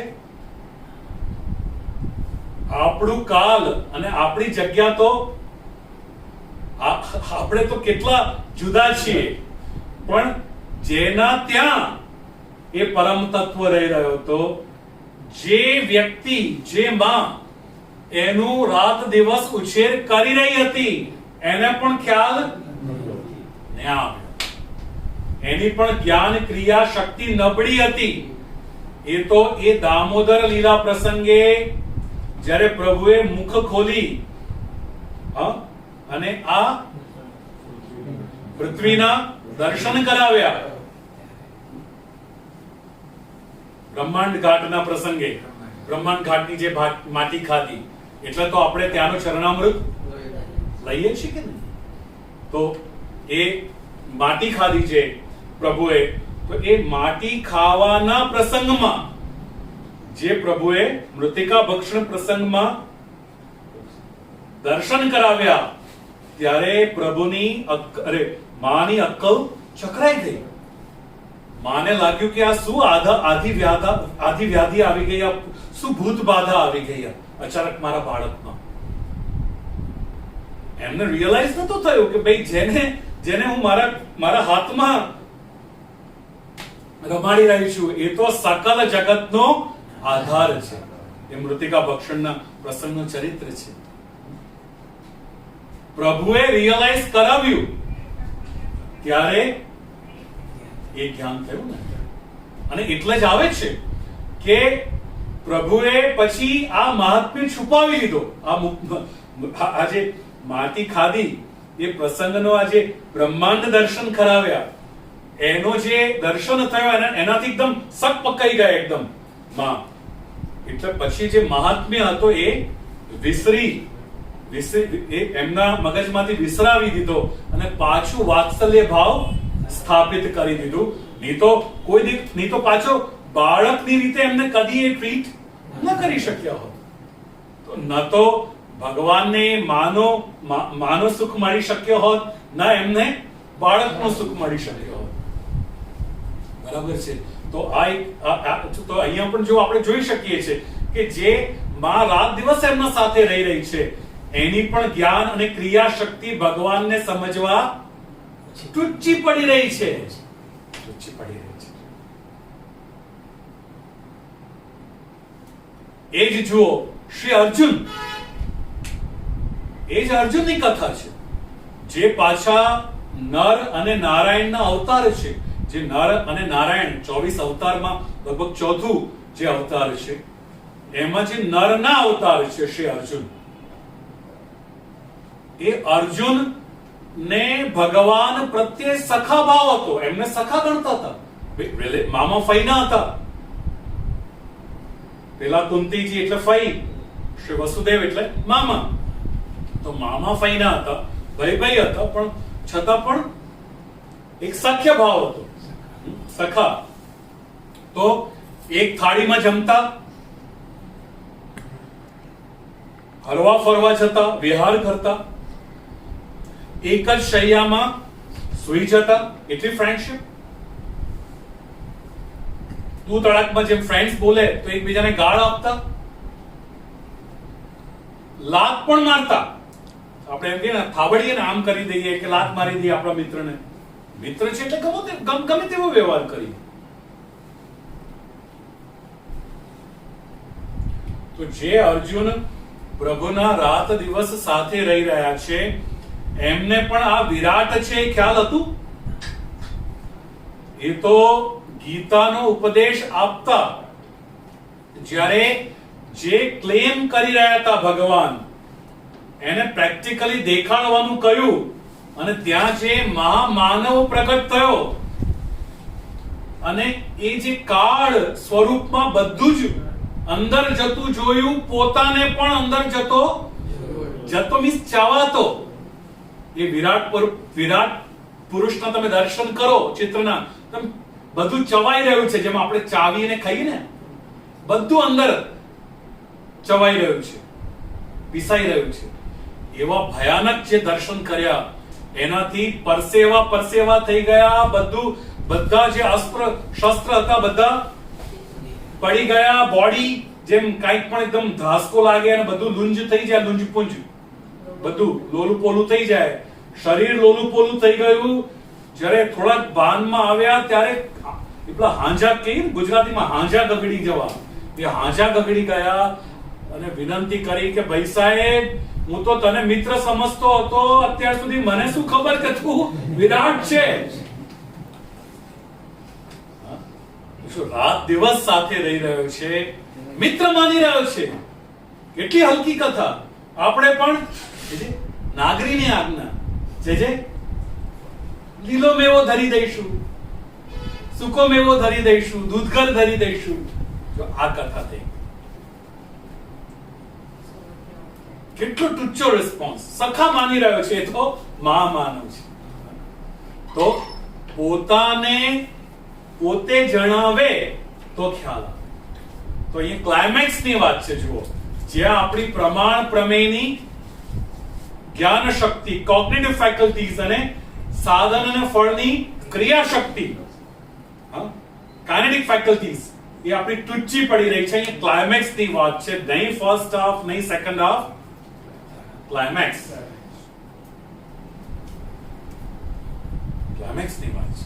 અને શ્રુતિ પણ એ જ કહે છે. શ્રુતિ પણ કેટલી મસ્ત શ્રુતિ છે. યમે વૈશ્વ વૃણતે તેન લભ્ય તસ્ય શેષ આત્મા વિવૃણતે તનુસ્વ. જેને એ પસંદ કરે છે તેની આગળ પોતાને રિવીલ કરે છે. યમે વૈશ્વ વૃણતે તેન લભ્ય તસ્યૈષ આત્મા વિવૃણતે તનુસ્વ. એ જે આત્મા છે પરમ તત્વ, જેને ચૂઝ કરે છે, જેનું વરણ કરે છે. આપણે કહીએ કે ભાઈ આ મારો વર છે. વર્ણી ગુજરાતીમાં શબ્દ છે વર્ણી. આની વર્ણી કરવી. વર્ણી એટલે ચૂઝ કરવું, ચયન કરવું, એને સિલેક્ટ કરવું. એટલે આ શ્રુતિ શું કહે છે? ઉપનિષદ જેને એ સિલેક્ટ કરે છે તેની આગળ પોતાને રિવીલ કરે છે, બતાવે છે પોતાને કે હું શું છું. જો આવીને જોઈ લે, મને એક્સપિરિયન્સ કરી લે, મને અનુભવ કરી લે. તો એ ફીલિંગ થી તમારા ઘરે આવી રહ્યો છે. તમારા ઘરમાં જે તમે એક વેંતનો સમજો છો ને, જેના સાથે તમે આજે ઢીંગલા ઢીંગલીનો વ્યવહાર કરી રહ્યા છો કે નાગરી મૂકી દીધી, દૂધઘર મૂકી દીધું, મનમાં ફાવે જેવી રીતે એના સાથે તમે વર્તન કરી દીધું, તો આ વ્યક્તિ છે જે તમારા ઘરે આવી રહ્યો છે, કે જે તમને સમજ પડે છે, તમને એનો અહોભાવ છે કે ભાઈ તમને ચૂઝ કર્યો છે એને, તો તમારો રિસ્પોન્સ પણ, કેમ કે ત્યાં એક ક્લાઇમેક્સ એટલે ટોટલ છે ત્યાં એ, જેમાં બધું જ સમાઈ રહ્યું છે, જેનું એક ઉદાહરણ આપણે કાળનું જોયું કે અકાલ છે, અકાલ તખ્ત, સત શ્રી અકાલ, અને એ ચંદ્ર અને સૂર્ય રૂપે સકલ થાય છે. એ અકલની વાત છે, એ અકાલની વાત છે અહીંયા. તો એ તમને ચૂઝ કરી રહ્યો છે, તો તમારો પણ સર્વસ્વ સમર્પણ પૂર્વક સેવાનો રિસ્પોન્સ હોવો જોઈએ. એ એટલે આ કેમ આપણા ત્યાંની સાધના પ્રણાલી છે, કેમ કે અહીંયા એક ટોટલ આવી રહ્યો છે, ઓલ ઇઝ ઇન પૂરતા, એમ ફુલી, સંપૂર્ણતાથી. જેમ શ્રુતિ છે કે નહીં કે ભાઈ કે પૂર્ણમાંથી પૂર્ણ લઈ લીધો તો પણ પૂર્ણ જ બચી રહ્યો છે. How is it possible? પૂર્ણસ્ય પૂર્ણમાદાય પૂર્ણમેવ અવશિષ્યતે. એ શું છે કે ભાઈ પૂર્ણમાંથી પણ પૂર્ણ લઈ લીધો તો પણ પૂર્ણ બચ્યો છે. એવી કથા છે. એટલે આ ક્લાઇમેક્સ ની કથા છે. કર્ણને જોઈ લો. કર્ણ પણ આપણું મહાભારતનું ઘણો મોટો પાત્ર છે. હમણાં જ આપણે અર્જુનની કથા કરી, તો કર્ણ એટલે ભગવાનના આખા સ્વરૂપને બતાવતા આ વાત આપણે સમજી શકીએ કે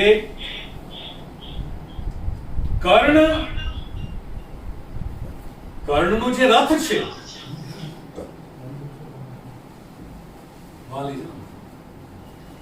તો કર્ણ જ્યારે અર્જુનના રથને પાછો ખસેડતો તો અર્જુનને એ ગમતું નતું, અને કર્ણના બાણના પ્રહારથી જ્યારે અર્જુનનું રથ પાછું ખસેડાતું તો પ્રભુ એના વખાણ કરતા, અને એ વખાણ અર્જુનને સહન થતું નતું. એને લાગતું કે યાર મારા તરફેણમાં છો કે એના તરફેણમાં છો, એ તો આપણો શત્રુ છે. અને 4 ડગલા રથ એનો પાછો આવે એમાં તમે વખાણ કરો છો, અને મારા બાણના કારણે કેટલોય કિલોમીટરો દૂર એનો રથ ખસી જાય છે, એ મારા વખાણ તમે કરતા નથી. એના બાણના, કર્ણના બાણના પ્રહારથી મારું રથ 4 ડગલા પણ પાછું જાય તો વખાણ કરો છો મારા મિત્ર થઈને, અને મારા બાણથી કેટલાય કિલોમીટર એનું રથ પાછું જતું રહે છે તો મારા માટે 2 શબ્દો પણ નહીં. તો પેલા અક્કલ આપે છે કે અર્જુન, તને સમજમાં આવે છે કે તારા રથ ઉપર, તારા રથની ધ્વજામાં હનુમાન બિરાજી રહ્યા છે, હનુમંતલાલ. એ હનુમાન છે જેને બગલમાં રાવણને લઈને ભાગ્યા હતા, જે આખી લંકાનો વિનાશ કરી આવ્યો, જે યોજનો મતલબ અબજો કિલોમીટર દૂર જે લંકા સુધી પહોંચી ગયો, જે આખી લંકાને બાળી જેને બાળી નાખી, ત્યાં જે રામાયણનું ચરિત્ર આપણે જોઈએ તો હનુમાન ને રોકનારી કોઈ તાકાત નથી. એ પછી ઇન્દ્રજીત હોય કે રાવણ હોય, એ ત્યાં રાવણને પણ આ રીતે બગલમાં દાબી અથવા મારીને આવી શકતા હતા, પણ એટલે જ રહી ગયા જેથી એમ ના કે રામનો દૂત અહંકારી આવ્યો હતો. અને જો એમને રાવણને મારી નાખ્યો હોત તો રામની મહિમા ન ઊભી થઈ હોત. આજે જે રામની મહિમા છે કે શ્રી રામે રાવણ ઉપર વિજય જે છે, આજે જે દશહરામાં જે રાવણ દહન નો પ્રોગ્રામ થાય છે જે ભાવનાથી, અને શ્રી રામ એ રાવણને આજે પણ મારે છે, એ પૂતળું રાવણનું બાળે છે, ખૂબ ધામધૂમથી એ સમારોહ જે થાય છે એ મહિમા ન ઊભી થઈ હોય. બાકી ઇટસેલ્ફ હનુમાન કેપેબલ હતા બધું કરવા માટે, કેમ કે ઓલરેડી અશોક વાટિકા ખલાસ કરી નાખી. રામનું જે મન ગમતું જે બાગ હતું, બગીચો હતો, સૌથી જે ગમતું બગીચું હતું એ ખલાસ કરી નાખ્યો. કેટલાય રાક્ષસોને મારી નાખ્યા, આખી લંકા પાડી નાખી. તો શું શેષ હતું એમના માટે કરવાનું? બધું પતાવીને આવી શકતા હતા, પણ જસ્ટ એટલા માટે રહી ગયા. તો શ્રી પ્રભુ અર્જુનને કહે છે કે ભાઈ હનુમાન તારી રથના ધ્વજામાં બેસી રહ્યા છે અને આખા જગતના ભાર લઈને હું તારા રથ ઉપર છું, છતાંય પેલો તારા રથને પાછો ખસેડે છે. એ ભાનમાં આવે છે. ગીતામાં ભગવાન ક્લેમ કરે છે કે મારા આખા જગતને મારી શક્તિના એક અંશથી હું ટકાવીને બેસેલો છું, એક તણખલાથી.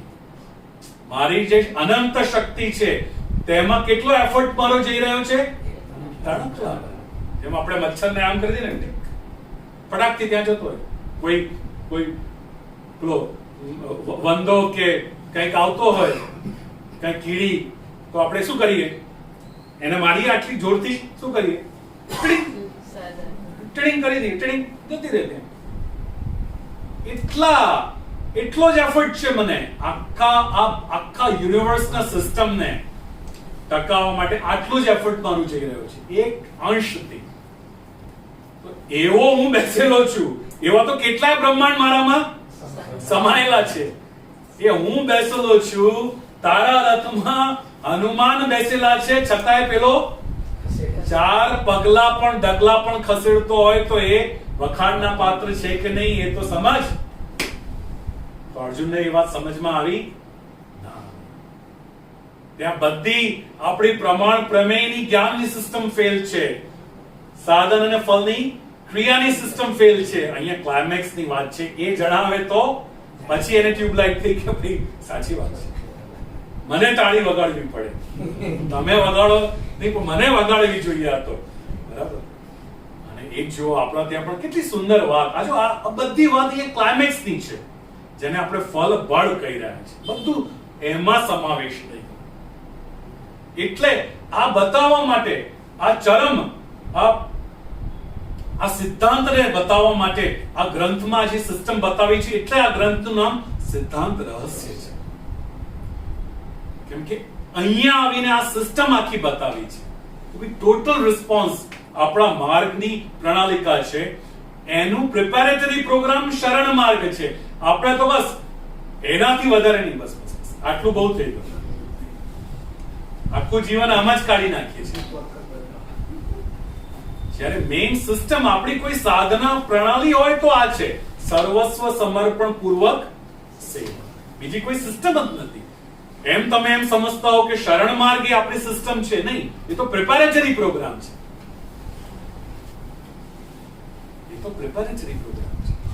અને એ જ વસ્તુ જુઓ કે આપણા ત્યાં પણ આ જે ફલબલ ક્લાઇમેક્સની કથા છે, કેટલી સુંદર રીતે આપણા ત્યાં એને બતાવવામાં આવી છે, એને પ્રસ્તુત કરવામાં આવી છે કે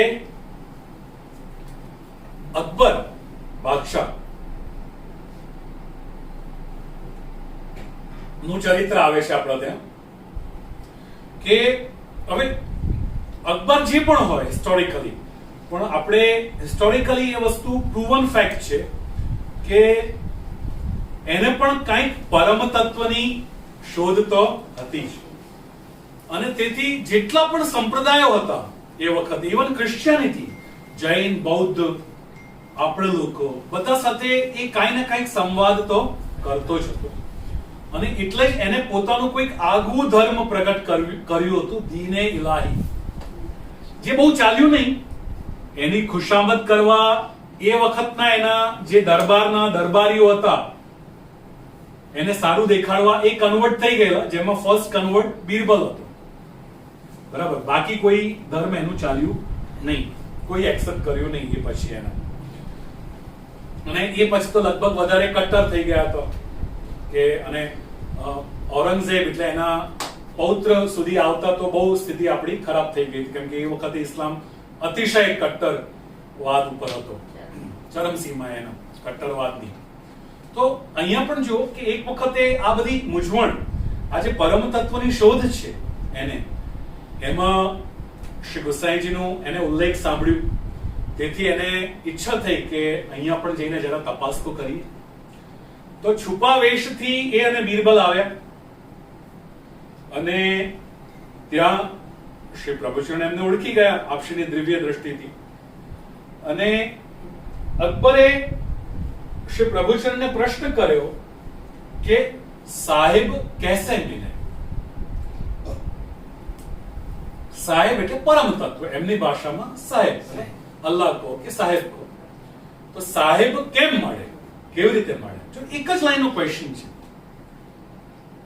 અને એ જ એ વન લાઈનનો જ એટલી જ બ્યુટીફુલી શ્રી પ્રભુચરણ પણ આન્સર આપે છે, જૈસે હમ તુમ મિલે.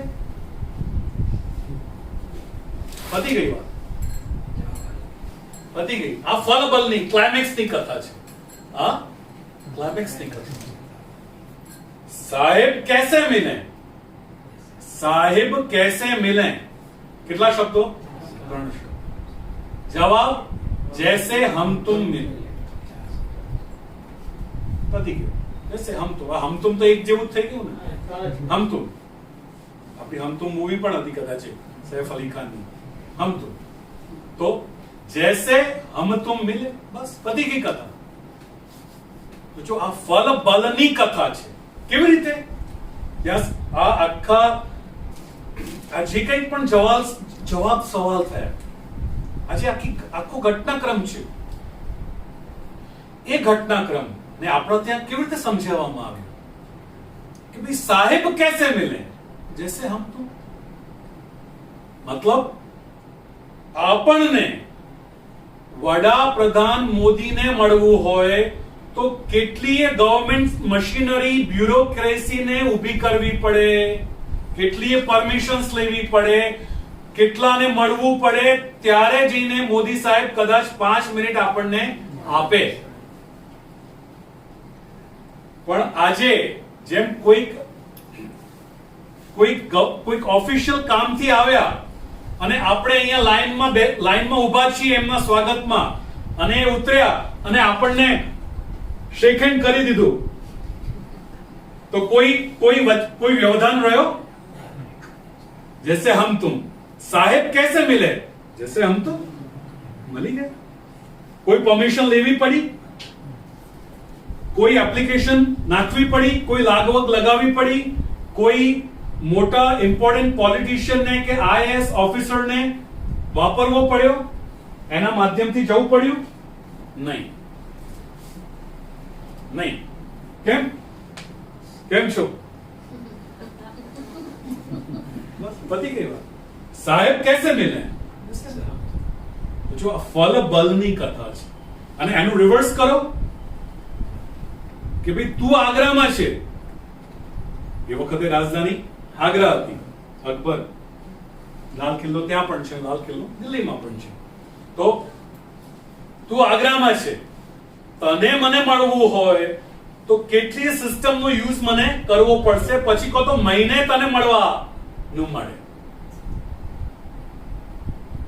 કેટલી એપ્લિકેશન્સ આપવી પડશે, કેટલા દરબારીઓની લાગવગ લગાવવી પડશે, ત્યારે મળવાનું થાય. એ પણ કેટલી મિનિટ? 5, 10, 15, એનાથી વધારે ટાઈમ હોય આપણને આપે નહીં.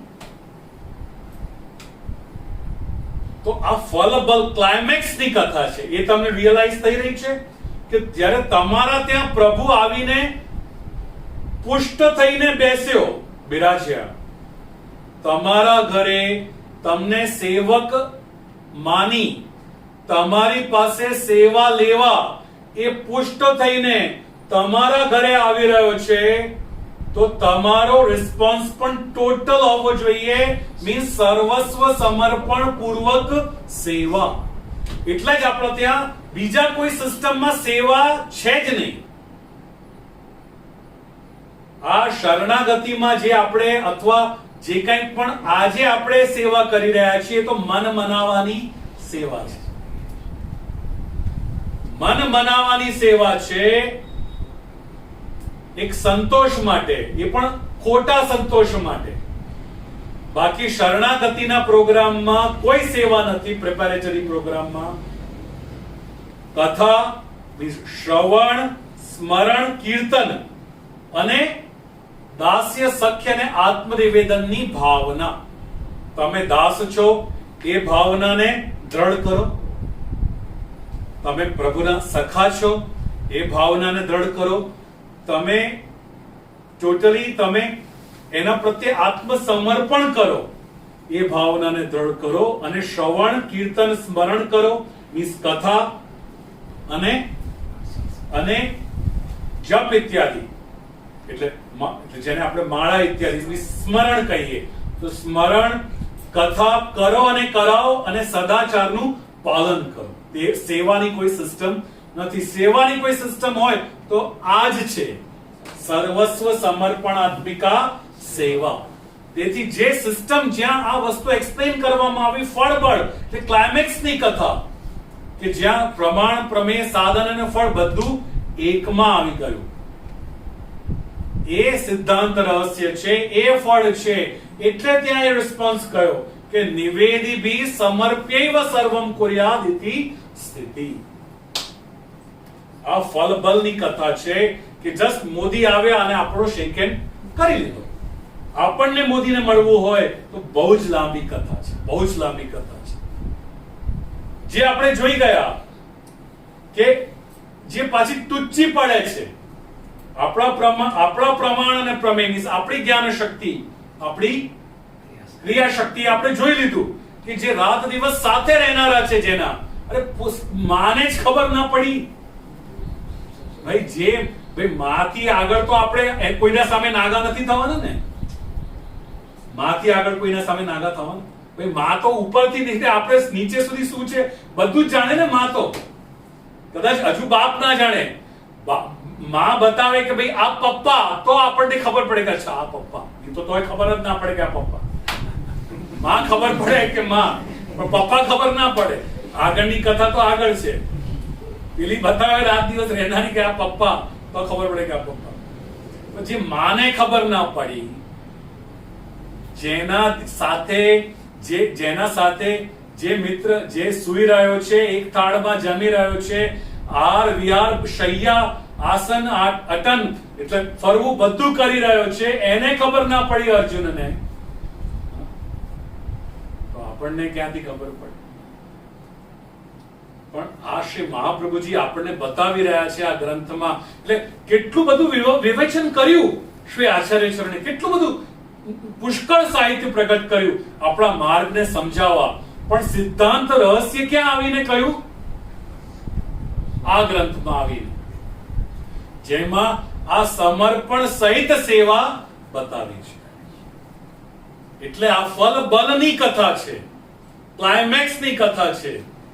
અને તેથી આપણા જે કંઈ પણ આ બધા રિસ્પોન્સ છે, લીલા મેવા, સૂકા મેવા, નાગરી, દૂધગારના, એ ટુચ્ચા પડે છે. લાઈફસ્ટાઈલ પ્રોગ્રામની વાત છે. જન્મવું પણ કૃષ્ણ માટે છે. અને મારા લેખમાં મેં થોડા સમય પહેલા આપ્યું હતું કે શ્રી મહાપ્રભુજી એ જે ભારતની પ્રદક્ષિણા કરી, ચર્ચા કરી, એ પણ કૃષ્ણની મહત્તા માટે. પરણ્યા તો પણ જ્યારે પ્રભુએ આજ્ઞા કરી કે ભાઈ હવે ગ્રહસ્થ આશ્રમ સ્વીકારી તમે હવે મારી સેવા કરો, એટલે પરણ્યા. અને જેના સાથે પરણ્યા શ્રી મહાલક્ષ્મી વહુજી, એ ઘરે પણ સસરાને શરત મૂકી હતી કે આ ગોકુલનાથજીનું સ્વરૂપ આપો તો તમારી છોકરીને પરણું. સંતતિ કરી છોકરાઓ પ્રગટ કર્યા તો પણ સેવા માટે પ્રગટ કર્યા.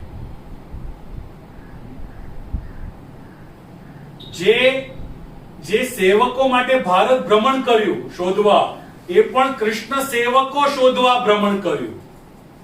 વાદ વિવાદ કર્યો, ચર્ચા કરી કોઈ વિદ્વાન સાથે, તો કૃષ્ણની મહત્તા સ્થાપન કરવા માટે. સાહિત્ય પ્રગટ કર્યું તો પણ કે ભાઈ પ્રભુએ મને આજ્ઞા કરી છે એટલે પ્રગટ કરી રહ્યો છું. અને તેથી કહ્યું ને આપણે શરૂઆતમાં કે ભગવાનને આનંદ થાય એટલા માટે પ્રગટ કરી રહ્યો છું. મને મોટો વિદ્વાન તરીકે દુનિયા જાણે, મારી પ્રસિદ્ધિ થાય, મારા વખાણ થાય એટલા માટે આ મારો પ્રયાસ નથી. અને દુનિયાનો એટલે આ ભૂતલનો જગતનો ત્યાગ કર્યો એ પણ કૃષ્ણ માટે. તેથી આપણને રીઝન આપ્યું કે ભાઈ બે આજ્ઞા તો મેં નથી માની, પણ હવે ત્રીજી આજ્ઞા પણ ન માનું એ નહીં થાય હવે મારાથી. પ્રભુએ કહ્યું હતું કે ભૂતલ ઉપર પ્રગટ થાવ એટલે પ્રગટ્યો હતો. પ્રભુએ કહ્યું હતું કે આ મારું આ ભાગવતનું સાચું અર્થ પ્રગટ કરો એટલે આ પ્રયાસ હતો સુબોધનીનો. અને હવે એ જ પાછું બોલાવતા હોય તો મને જવું છે. તો આપ શ્રી સ્વધામ પણ પધાર્યા તો કોના માટે? કૃષ્ણ માટે. તો આ એજન્ડા છે એટલે આ ટોટલ રિસ્પોન્સ છે. નહીં તો તમે મોદીને તમારા ઘરના આગળનો કચરો લેવા માટે કહી રહ્યા છો, એ મોદીનો કચરો થઈ રહ્યો છે એવી ઉલટી કથા થઈ જશે. તો જે સિદ્ધાંત રહસ્ય આપણે વાંચીએ છીએ એ કેટલી હલકી લાઈટમાં વાંચી રહ્યા છીએ, આપણે વાંચી જઈએ છીએ.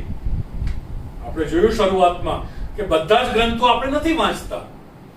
યમુનાષ્ટક વાંચતા હોઈએ છીએ, મુક્તાવલી, સિદ્ધાંત રહસ્ય વાંચી જઈએ છીએ, નવરત્ન છે, વિવેક ધૈર્ય છે, કૃષ્ણાશ્રય વાંચી જઈએ છીએ, ચતુશ્લોકી કે ભક્તિવર્ધની, બસ ગ્રંથો તો 16 છે પણ માળ 5 કે 7 વાંચીએ છીએ. એમાં જ્યારે સિદ્ધાંત રહસ્ય વાંચીએ છીએ, જ્યારે એનું ભાવાર્થ અને વિવેચન સમજીએ છીએ ત્યારે આ હકીકતને નથી સમજી રહ્યા આપણે કે આ કેમ સિદ્ધાંત રહસ્ય છે, કેમ પ્રભુની સેવા એ ટોટલ રિસ્પોન્સ હોવું જોઈએ, કેમ સમર્પણ. કેમ કે અહીંયા ક્લાઇમેક્સ ની કથા છે.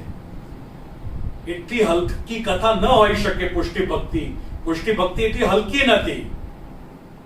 એટલે આપણો રિસ્પોન્સ પણ ટોટલ હોવો જરૂરી છે.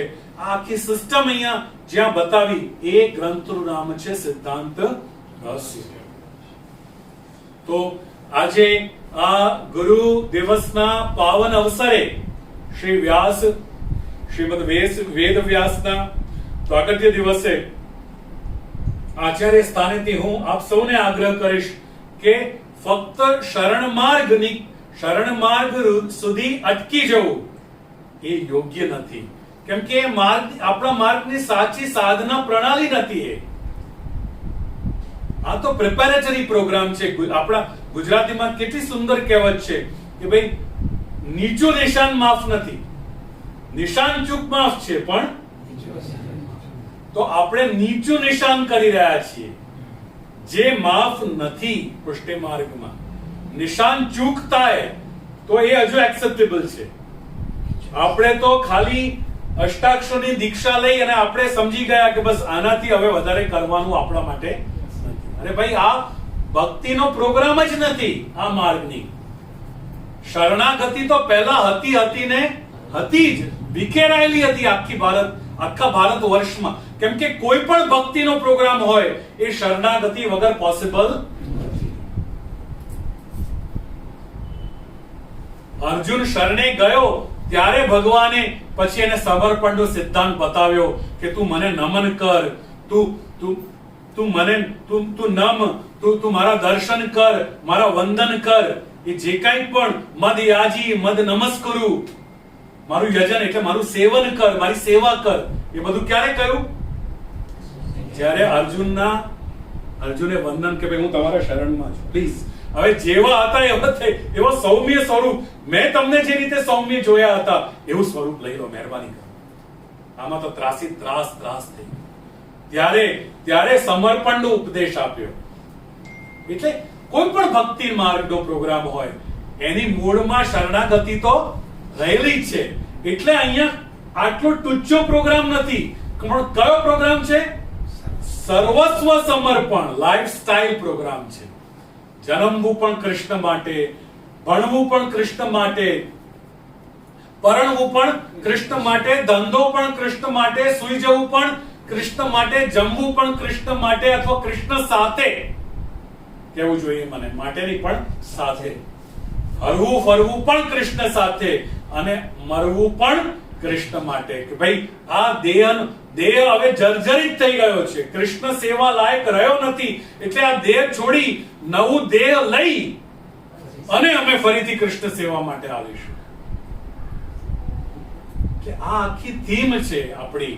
એટલે આ આટલો ઇમ્પોર્ટન્ટ ગ્રંથ છે, જેને આપણે કેટલા સસ્તામાં ખપાવી રહ્યા છીએ.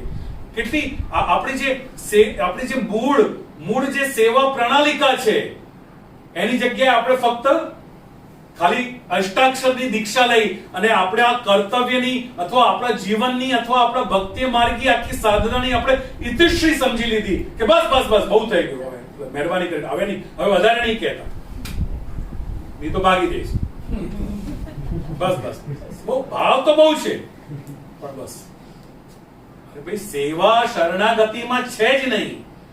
એટલે તો અલગ છે, શરણાગતિ ભક્તિ અલગ છે, સેવા અલગ છે, પણ સમર્પણમાં બધું. તો આપ સૌ એ દિશા તરફ, એ ઊંચું જે ઊંચું નિશાન છે, જે અત્યારે નીચું છે, એને જરા રેઝ કરો, એ બારને રેઝ કરો, અને એ ઊંચા નિશાન તરફ તમારી આખી પ્રવૃત્તિ કરો. જે છે જેટલું પણ શ્રવણ, કથન, સ્મરણ અને દાસ્ય, સખ્ય અને આત્મનિવેદન છે, જો મૂળમાં ભક્તિ તો 9 છે, પણ આ શરણાગતિમાં ષડવિધ પ્રોગ્રામ છે. વચલી જે છે પાદ સેવન, અર્ચન, વંદન, એ સમર્પણમાં પોસિબલ છે, સમર્પણ વગર પોસિબલ નથી. કેમ કે કૃષ્ણ ટોટલિટીમાં હોય તો કરાય ને એની.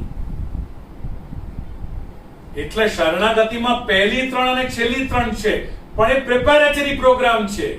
જ્યારે ભક્તિના તો 9 પાસા છે. 9 પાસા કમ્પ્લીટ થાય તો સમર્પણ થાય, તો કૃષ્ણમાં પ્રેમ થાય, તો કૃષ્ણ મળે. કેમ કે તમારા પાસે કૃષ્ણ ટોટલિટીમાં આવી રહ્યો છે, જ્યાં બધું જ એનામાં સમાઈ રહ્યું છે. તો એ ઊંચું નિશાન તમે રાખશો, ઊંચા નિશાન માટે યત્ન કરશો. શ્રી આચાર્ય ચરણોની વાણી, એ પ્રેરણા માટે તમે એનું અધ્યયન કરશો, કે કાંક તો તમારામાં બુદ્ધિ એવી જાગી જાય કે, અથવા તો તમારામાં એવો સજ સ્નેહ ફૂટી નીકળે કે તમે સમર્પણ સહિત સેવા કરતા થઈ જાઓ. એ જ આચાર્ય સ્થાનેથી આજના પાવન દિવસે આપ સૌ ઉપસ્થિત સેવક વૈષ્ણવોને અને જે વેબિનારના માધ્યમથી જે જોડાયેલા છે, આપ સૌને પણ જે છે શુભકામના. આજના દિવસની શ્રી વલ્લભ પુષ્ટિ સંસ્કાર ધામની જય, શ્રી વલ્લભ પ્યારે કી જય.